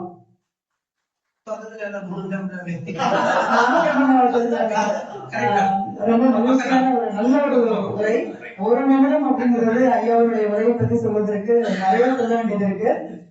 குறிப்பா அந்த கலாய்வு தேடல் அப்படிங்கிறது வந்து ஒரு எல்லா போதையை விட மிகப்பெரிய போதை அது. ஏன்னா ஒவ்வொரு முறையும் ஒரு இடத்துல போய் ஒரு புதிய செய்திகள் தரவுகள் கிடைக்கும் போது நம்ம பெருசா சாதிச்சிட்டோம் அப்படிங்கிற எண்ணம் வந்து நமக்கு கிடைக்கும். அதுக்கு ஈடு இணை வந்து எதுவுமே கிடையாது. அந்த அளவுக்கு வந்து கலாய்வு. ஆனா வந்து உண்மையான தகவல்கள் வந்து கலாய்வு மூலம் பெறப்படக்கூடிய தகவல் தான் உண்மையான தகவலாக இருக்கும். அந்த மாதிரி வரலாற்றை வந்து பதிவு செய்யணும், அதை புரிஞ்சுக்கணும் அல்லது தெரிஞ்சுக்கணும்னா கண்டிப்பா கலாய்வு தான் ரொம்ப முக்கியம். இவ்வளவு வயசுலயும் ஐயா அவங்களெல்லாம் பார்க்கும்போது எங்களுக்கே வந்து ஒரு புத்துணர்வு ஏற்படக்கூடிய ஒரு வகையில இருக்கும். ஏன்னா அந்த ஓயாது அந்த கலாய்வு தேடல்கள் இருந்து கொண்டே இருக்கும் வரை நம்ம வந்து என்றுமே இளைஞர்தா அப்படின்ற எண்ணம் வந்து உருவாகும். ஒரே ஒரு கேள்வி மட்டும் ஐயா, நீங்க சொன்னீங்க இல்லையா வடபத்திரகாளியம்மன் கோயில், அங்க ஒரு சிலை இருப்பதாக புத்தர் சிலைன்னு சொன்னதா, நானும் அந்த கோயிலுக்கு போயிருக்கேன். நீங்க எப்படி கௌதத்தை தேடி அழைக்கிறீங்களோ அதே மாதிரி நான் ராவுத்தர் அப்படிங்கிற ஒரு சொன்னதை தேடி அழைச்சிட்டு இருக்கேன். அந்த தெருவுக்கு பேரே வந்து பெருமாள் ராவுத்தர் தெரு அப்படின்னு, பூமால் ராவுத்தர் தெரு. அந்த சிலையை போய் பார்க்கும்போது அங்க உள்ள சில பேருக்கு வந்து நான் தகவல் கிடைக்கும் போது அது வந்து ராவுத்தர் சிலைன்னு சொன்னாங்க. அந்த நரியை பரியாக்கிய படலத்தோடு அந்த கோயில் வந்து தொடர்புடையதா இருக்கிறதுனால அதையும் வந்து நான் படம் எடுத்துட்டு வந்து அது சம்பந்தமான ஆய்வுகளை வந்து செஞ்சுட்டு இருக்கேன். உங்களுக்கு தெரிஞ்சதுன்னா தகவல் தெரிஞ்சதுன்னா எனக்கு கொஞ்சம் சொல்லுங்க. மிக நன்றி. ஒரு நல்லதொரு உரை வாய்ப்பினை ஏற்படுத்தி கொடுத்த அழகமா நகர் கிளை நிறுவனத்திற்கு நன்றி தெரிவித்துக் கொள்கிறேன். நன்றி. இங்கே பங்கேற்கக்கூடிய அத்தனை சான்றவர்களுக்கும் என்னுடைய வணக்கத்தை தெரிவித்துள்ளேன். ஐயாவுடைய 2023 ஐயாவுடைய பலக்கூடிய ஒரு வாய்ப்பு கிடைத்தது. அன்றிலிருந்து இன்று வரை ஒரு இடத்துக்கு போனோம் அப்படின்னா நேர மேலாண்மையை கடைபிடிக்கிறது ஐயாட்ட இருந்து ஒரு சின்ன துளி வந்து நான் உயர்ந்து விட்டேன் அப்படின்னு தான் சொல்ல முடியும். அது மட்டும் இல்லாம ஆரம்ப காலத்துல இருந்து ஒரு மாணவர்களுக்கு ஒரு இளம் ஆய்வாளருக்கு எப்படி அந்த தகவலை கடத்தணும் அப்படின்ற ஒரு பெருமையா அந்த மாணவர்களை உற்சாகப்படுத்தி வளர்க்கணும் அப்படின்ற ஒரு சிறந்த பண்பை வந்து ஐயாட்ட இருந்து நான் நிறைய கத்துக்கிட்டேன். அது மட்டும் இல்லாம அவருடைய வளைப்பு பக்கத்தை தொடர்ந்து வாசிக்கிறது, அது மட்டுமின்றி இப்ப சொல்லக்கூடிய அந்த சோழ நாட்டின் பௌத்தம் அப்படின்ற புத்தகத்தை பத்தியே பேசணும் அப்படின்னா நான் வந்து எனக்கு தெரிஞ்ச யாராவது சோழ பௌத்தம் சார்ந்து பேசணும் அப்படின்னா முதல்ல மயிலை சீனி வெங்கடசாமியுடைய நூல்களை படினேன். அதுக்கு பிறகு வந்து கும்பகோணத்துல ஐயா இருக்காரு ஜம்புலிங்கம் ஐயா, அவருடைய பிளாட்டை முதல்ல வந்து அறிமுகப்படுத்தி விடுறேன். அதற்கு பின்னாடி வந்து அவருடைய நூல்லாம் வந்து சொல்லும் போது இவருக்கு பௌத்தத்துல வந்து கொஞ்சம் ஆழங்கால்பட்டவர். அதற்கு பின்னாடினா அமெரிக்க காலத்துல வந்து ஸ்டாலின் ராஜாங்கம் அப்படின்ற ஐயா இருக்காரு, அவரும் வந்து பௌத்தத்துல.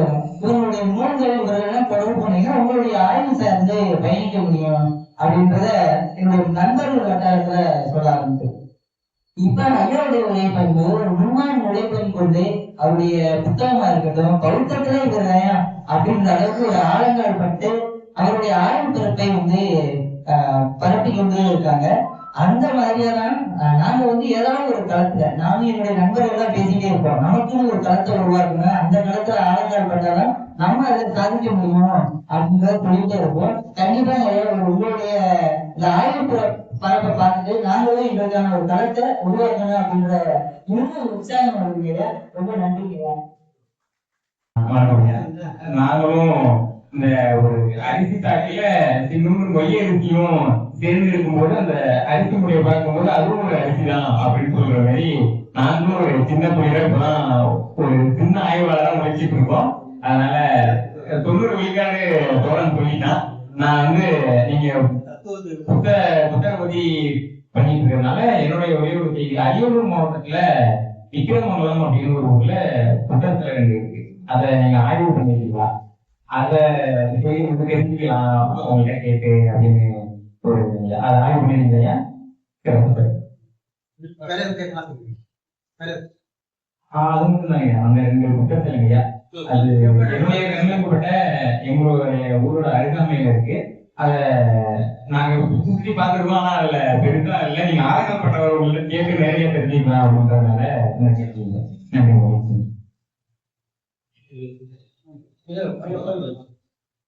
பார்த்தேன்னு சொன்னா முடிஞ்சிருச்சு. பார்த்த அனுபவம்னா ஒரு நேரம் ஆகும்.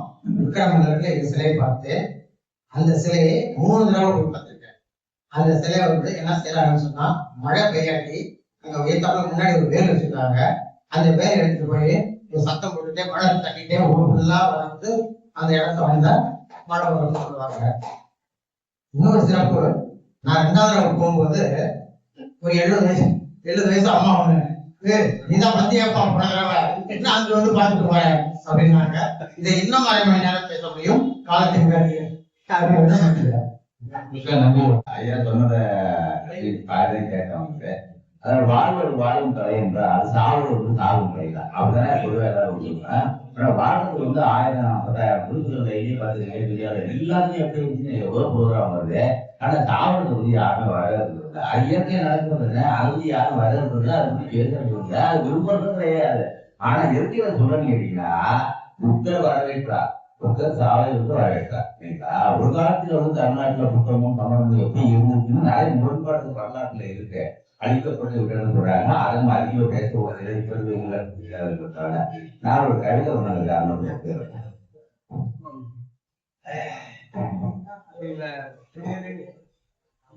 அறுத்து பல துண்டுகளாகியும் அறுத்ததே தெரியாமல் ஒட்டி கொண்டிருக்கும் முழு ஒட்டியை போலவே, அறுத்து பல துண்டுகளாகியும் அறுத்ததே தெரியாமல் ஒட்டி கொண்டிருக்கும் முழு ஒட்டியை போலவே இருக்கிறது பல தம்பதியரின் குடும்ப வாழ்க்கை. அறுபட்டதையும் விதிப்பட்டதையும் வெளியே காட்டிக் கொள்ளாமலே ஒட்டாமலேயே ஒட்டி ஒட்டி வாழ்ந்து முடிக்கிறார்கள். காட்டு தீயப்பு காட்டு தீயப்பு கூட கிடைக்கிறதுதான். காட்டு தீயப்பு மாட்டிக்கொள்ள ஆசையை அப்படியே கையை காட்டி அதை நிறுத்திவிட ஆசை. வீட்டிலும் நெருப்பு எரிவரைக்கும் நீச்சல் அடிக்க ஆசை, எதுவுமே நடக்காதது போல அப்படியே எழுந்து வர ஆசை. ஏழியனாய் இருந்து வரை ஆசை, எல்லா நட்சத்திர நிறங்களையும் இங்கே இருந்து வர ஆசை. பிரபஞ்சத்தையே பிடித்துவிட ஆசை, மனிதர்களை இறக்க விடாமலேயே இறக்க செய்துவிட ஆசை. இந்த மனிதர்களை இங்கேயே இறக்க செய்யாமலேயே இருக்க செய்துவிட ஆசை. நன்றி. தலைமை உள்ளிட்ட அனைவருக்கும் எனது வணக்கம். ஏன்னா எடுத்தோடனே கொஞ்சம் சோகமா பேச போறேன்னு நினைக்காதீங்க. இன்னைக்கு மிட் நைட் 2:30 மணிக்கு எனக்கு கிடைச்ச ஒரு போன் செய்து மனசு ரொம்ப கஷ்டப்படி. இன்னைக்கு அதனுடைய தொடர்ச்சியா நடந்த நிகழ்வுகள் எல்லாமே, ஏன் இன்னைக்கு மீட்டிங் வர்றது கூட நான் 6 மணிக்கு வரணும்னு நினைச்சா 6:25 தான் உள்ள வர முடிஞ்சது. வந்த பிறகு கூட தலைமை பேச ஆரம்பிச்ச உடனே அந்த பேச்சை முழுமையாக கேட்க முடியாத அளவுக்கு எனக்கு தொலைபேசி தொல்லை. இப்படி இன்று எல்லாமே எனக்கு நெகட்டிவ் ஆஸ்பெக்டா போயிடுச்சு. ஆனா கிடைச்ச கருத்துக்கள் வந்து மனசுக்கு நிறைவா இருந்தது. அந்த வகையில மிக்க மகிழ்ச்சி தலைமைக்கு. மேலும் தலைமையை வந்து அறிமுகப்படுத்தி பேசிய நண்பர் ராஜமாணிக்கம் அவர்கள் சிறப்பான ஒரு கருத்தை சொல்லிவிட்டு இதற்கு கைதட்டலாமே என்று ஒரு கேள்வியை வைத்தார். அவருடைய பேச்சில் மயங்கி இருக்கிற பொழுது கைதட்டணுங்கிற எண்ணமே எனக்கு உங்களுக்கு வரல. அதுதான் உண்மை. ஆக தலைமையை பற்றி ஒரு விளக்க உரை கொடுப்பதற்கு அவருக்கும் ஒரு இந்த நல்ல நேரத்தை நன்றி சொல்ல கடமைப்பட்டிருக்கிறேன். நான் பேச நினைத்தால் டைம் போயிட்டே இருக்குமா, இருந்தாலும் ஒரே ஒரு கேள்வியை மட்டும் வச்சுட்டு அறிய போறேன். ஒரு கருத்தையும் சொல்லிடுறேன். இந்த கின்மேமை பிரீமியம் யாராவது கேள்விப்பட்டீங்களா? நம்ம எல்லா தமிழகத்தை பொறுத்தவரை அரிசி சாதம் நிறைய சாப்பிட்டு இருக்கோம். அரிசி சோறு தான் சாப்பிடுறோம். அரிசியோட விலை அதிகபட்ச விலை என்னவா இருக்கும்னு நினைக்கிறீங்க? எவ்வளவு? யாராவது அதிகபட்ச விலைக்கு யாராவது என்ன பொறுத்தவரை சொல்றேன் சார், எனக்கு 240 ரூபாய் அரிசி ஓரிரு முறை சாப்பிட வேண்டிய காலத்தின் கட்டாயம் ஏற்பட்டது. அந்த வகையில 240 ரூபாய் அரிசி நான் சாப்பிட்டு இருக்கிறேன். ஆனால் இந்தியாவை பொறுத்தவரை அதிகபட்சமா 800-900 ரூபாய் வரைக்கும் அரிசி இருக்குன்னு சொல்றாங்க. ஆனா உலக அளவுல கின்னஸ் ரெக்கார்டுன்னு பாக்குற போது 2014 ஒரு கிலோ அரிசி 6563 ரூபாய் ஒரு கிலோ அரிசி கின்னஸ் ரெக்கார்ட்ல இருக்கு. ஜப்பான்ல ரிலீஸ் பண்ற அரிசி. ஆனா இன்னைக்கு ஒரு கிலோ அரிசி 12,500 ரூபாய். அந்த அரிசியோட பேர் கின்மேமை பிரீமியம். அது என்ன சிறப்புன்னா பாலி 6 மடங்கு பாலி சாக்கரைட் ரைஸ் பண்ணியிருக்கான். அப்படின்ற போது நோய் எதிர்ப்பு சக்தி கொடுக்குறான் அந்த அரிசி. பல்வேறு விதமான விட்டமின்ஸ் அதை ஆட் பண்ணியிருக்கான். அது மட்டும் இல்ல, பல்வேறு வகையான அதாவது இதர நோய்கள்லாம் நம்ம அவ்வளவு ஈஸியா அட்டாக் பண்ணாதுங்கிறது ஒண்ணு. ரெண்டாவது அந்த அரிசியை கழுவ வேண்டிய அவசியமே இல்லை. அப்படியே எடுத்து அரிசி உலையில போடலாமா. அந்த வகையில 12,500 ரூபாய் ஒரு கிலோ அரிசி இன்னைக்கு கிடைச்ச செய்தி. கடைசியா ஒண்ணு இந்த புத்தர் சிலை சம்பந்தமா முரண்பட்ட கருத்துக்கள் கிடைக்குது. வீட்டுல வைக்கலாமா வேண்டாமாங்கிறது ஒரு சிலர் வைக்கலான்றாங்க, ஒரு சிலர் வைக்க கூடாதுன்றாங்க. சாருடைய கருத்தை தெரிஞ்சுக்க ஆசைப்படுறாங்க. நன்றி.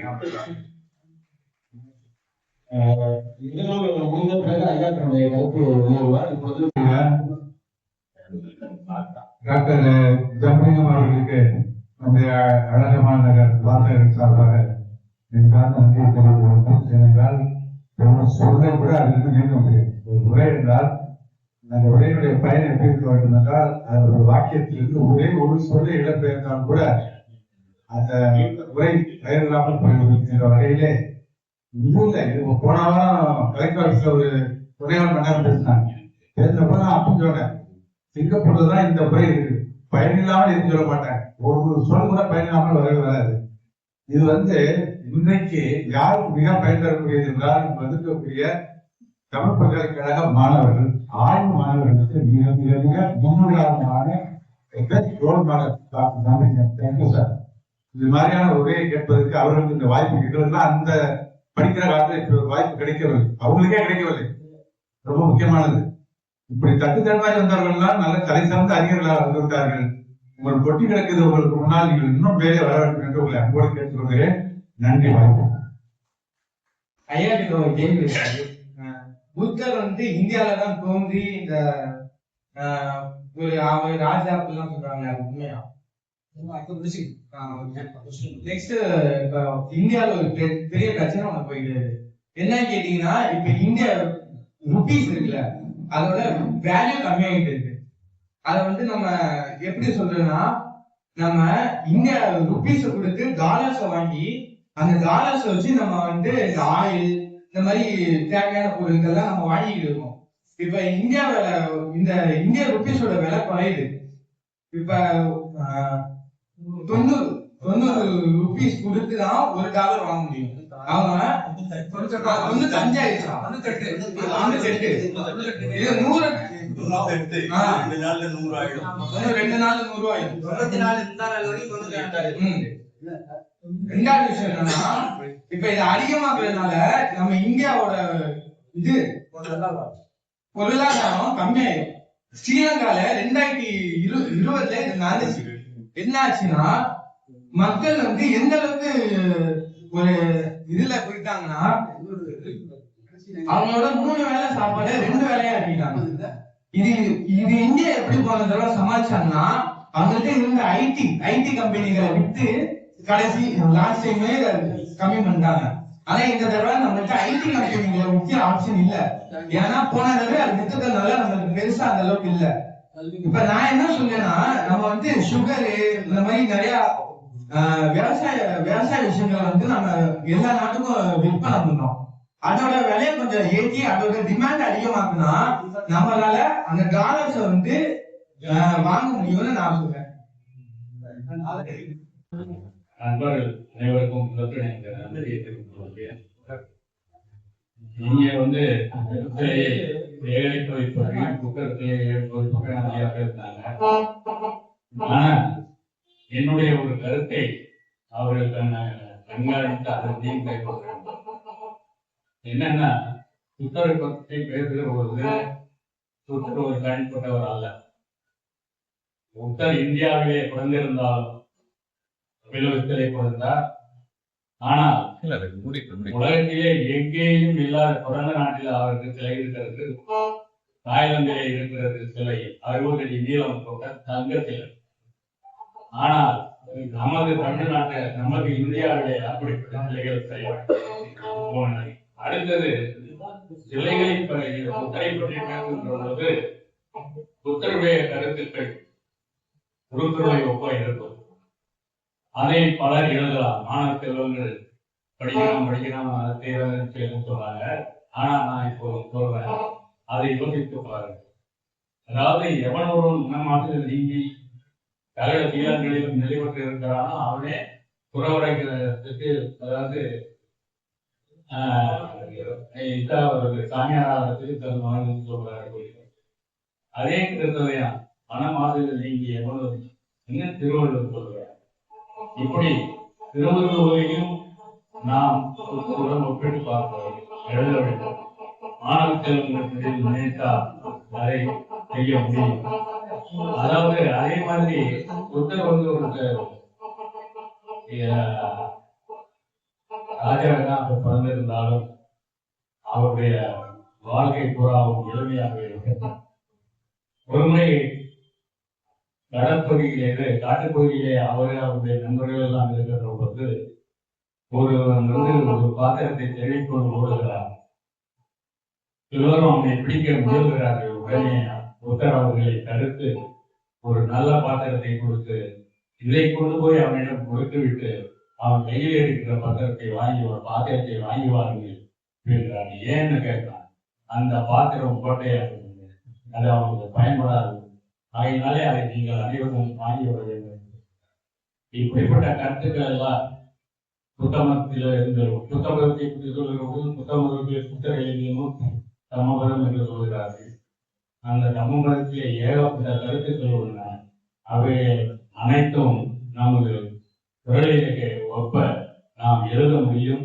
அதை மாநில செல்வங்களாகி நீங்கள் முயற்சித்தால் முடியும். எங்களை போன்றவர்கள் எல்லாம் தேடி தேடி இனிமேல் எழுதுவதற்கு கொஞ்சம் கஷ்டமான என்றாலும் நாங்க எழுதுறோம். ஆனா வேற எதையாச்சும் நினைச்சுக்கிட்டு அப்படியே அங்க போனா அந்த ராஜன் அங்க போனா இங்க போனான்னு அதை எழுதுவோம். திருக்குறளையும் பௌத்த சமயத்தில் புத்தகத்தில் சமூகத்தில் உள்ள கருத்துக்களையும் எழுதுவது என்பது முடியாத செயல். ஆகவே இதை நினைத்தால் செய்யக்கூடியது மாணவர்களாகியோர்களால் முடியும். செய்யுங்கள், செய்ய வேண்டும் என கேட்க விரும்பி எனது உரையை முடித்துக் கொள்வதை நன்றியோடு. கிட்டத்தட்ட 2-3 மாசம் ஆயிடுச்சு. அந்த 2 வாரமா முழுமையா இருந்து இந்த நிகழ்ச்சியில கலந்து கொள்ள முடியல. ஒவ்வொரு வாரமும் ஒவ்வொரு சிறப்பான ஆளுமைகளை கொண்டு வந்து ஒவ்வொரு வாரமும் தொடர்ந்து நடத்திட்டு இருக்கேன். எங்க வாசலோட தலைவருக்கும் அவங்களுக்கு வந்து இருக்கிற ராஜமாணிக்க ஐயா அவர்களுக்கும் நன்றி தெரிவிச்சுக்கிறேன். ஒரு சிறப்பான முறையில் ஐயா அவர்களுக்கு வந்ததிலும் நன்றி தெரிவிச்சுக்கிறேன். இங்க இருக்கிற இலக்கிய ஆர்வலர்களுக்கும் எல்லாத்துக்கும் நன்றி தெரிவிச்சுக்கிறேன்.